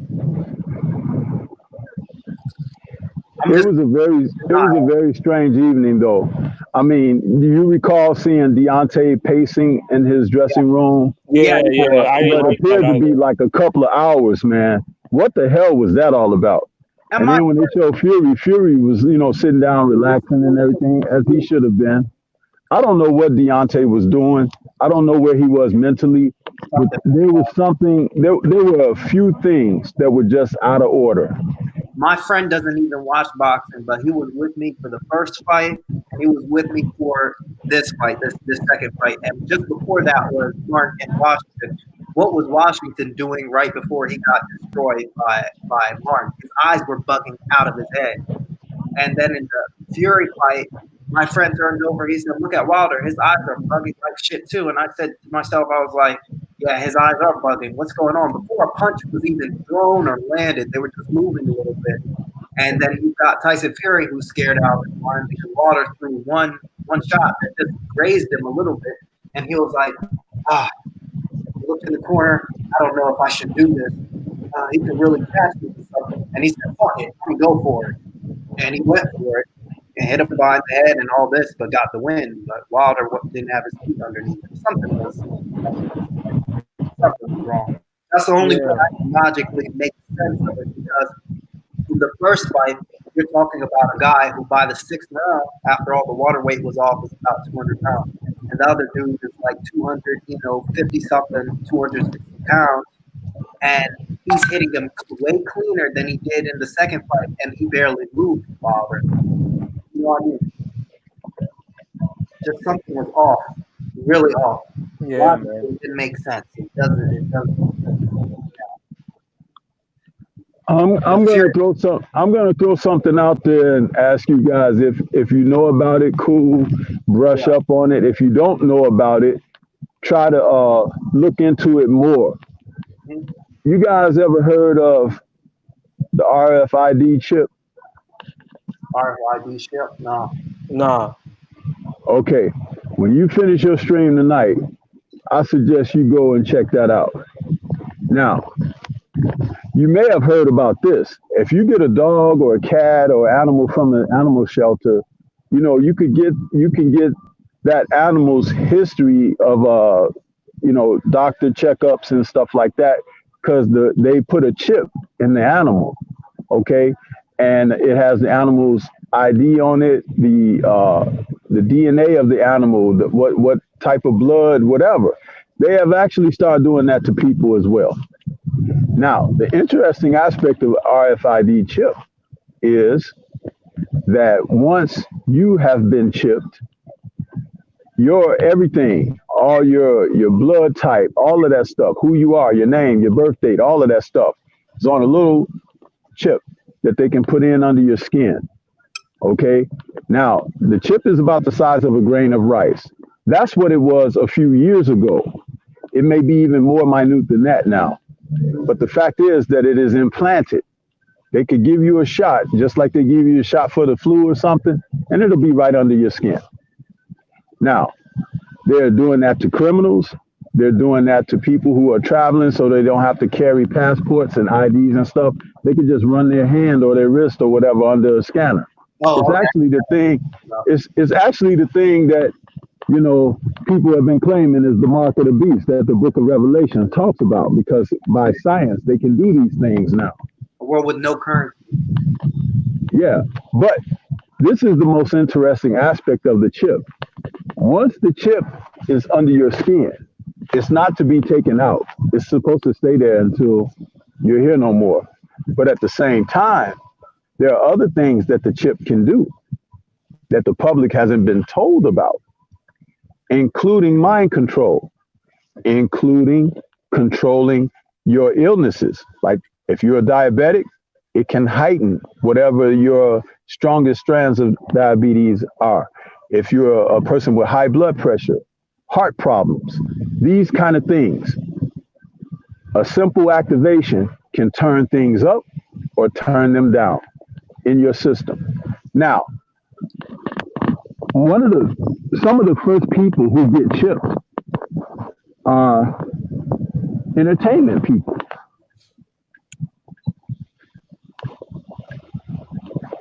Crickets. Entertainment people.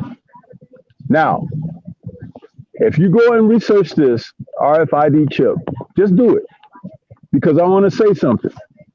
What if, when a person goes into a situation, they activate the chip on the person, and the person you thought was supposed to be able to come out and do something or not do something does the opposite of what was ever expected of them?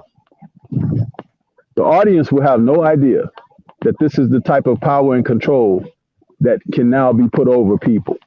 But not only that, if you go back to the Super Bowl a couple of years ago, when that young lady was performing, I can't think of her name, but her name was very popular.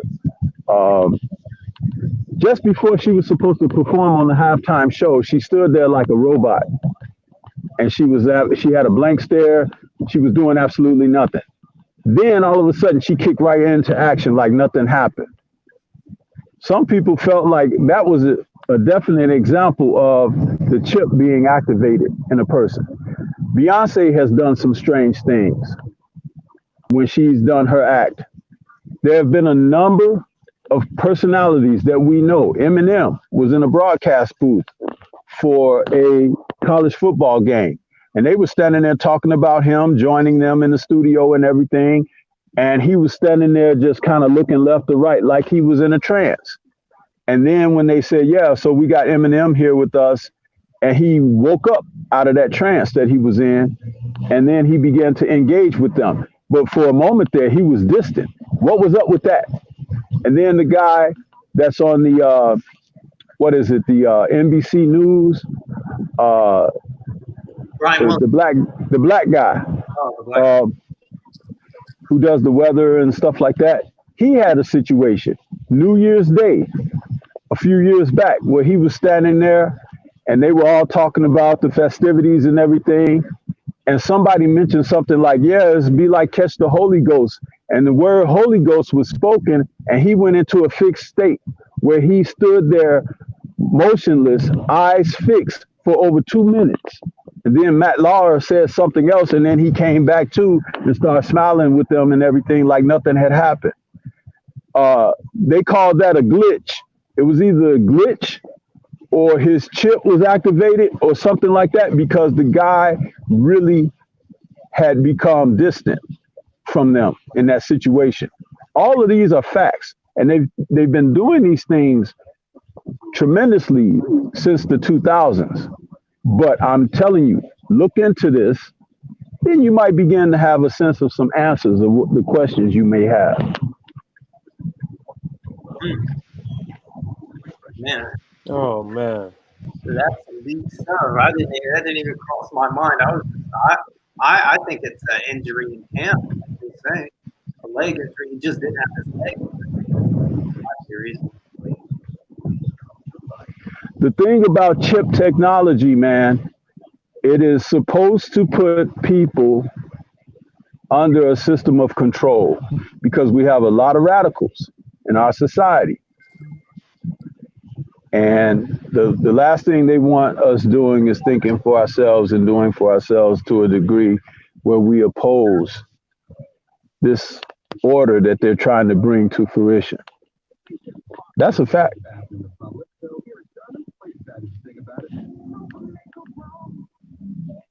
Yeah. Man. I'll leave it on that. Wait, Stormy just jumped. Guess I'll leave it on that note. Yeah. Shout out to everybody who was in here and try to get over this loss. Like, I lost somebody myself. Yeah, man. And I know he can do it, man. Even when I was angry, I still said it was a toss up that he can still do it. Yeah, I feel you, bro. Like, No, I never said that. I hate when some people will be like, Fury will beat him again. No, I don't think so. I don't think so. well, like I said, man, what I'm gonna continue to do, I'm gonna try to put as much positive energy in the atmosphere, man. Put as much positive energy in the atmosphere. You know what I mean? Think positive. You know what I'm saying? Look at the glass half full rather than half empty. Yeah. You know what I'm saying? That's what I'm gonna continue to do, bro. And like I said, man, you know, if it doesn't work out, then still salute to Deontay Wilder, bro. I'm just gonna say to myself, bro. For me, bro, he's my favorite fighter. Period, bro. They have to go through all these measures. Let's just say what Stormy B, man, because I know what he's insinuating. I'm definitely putting two and two together. Let's just say that is true. That he truly is the baddest man on the planet, bro. Because it takes artificial intelligence to fucking stop this dude. You can't stop. You can't fuck with him on the God level, on the natural tip. Can't do it. It takes special forces and all this other fuck shit to you know what I'm saying, to defeat that man. And if that's the case, bro, man, this is a bad motherfucker, bro. You know what I mean? I want to end it on that. All right. Salute, bro. Salute to everybody in here. And yeah, take care. Yes, sir.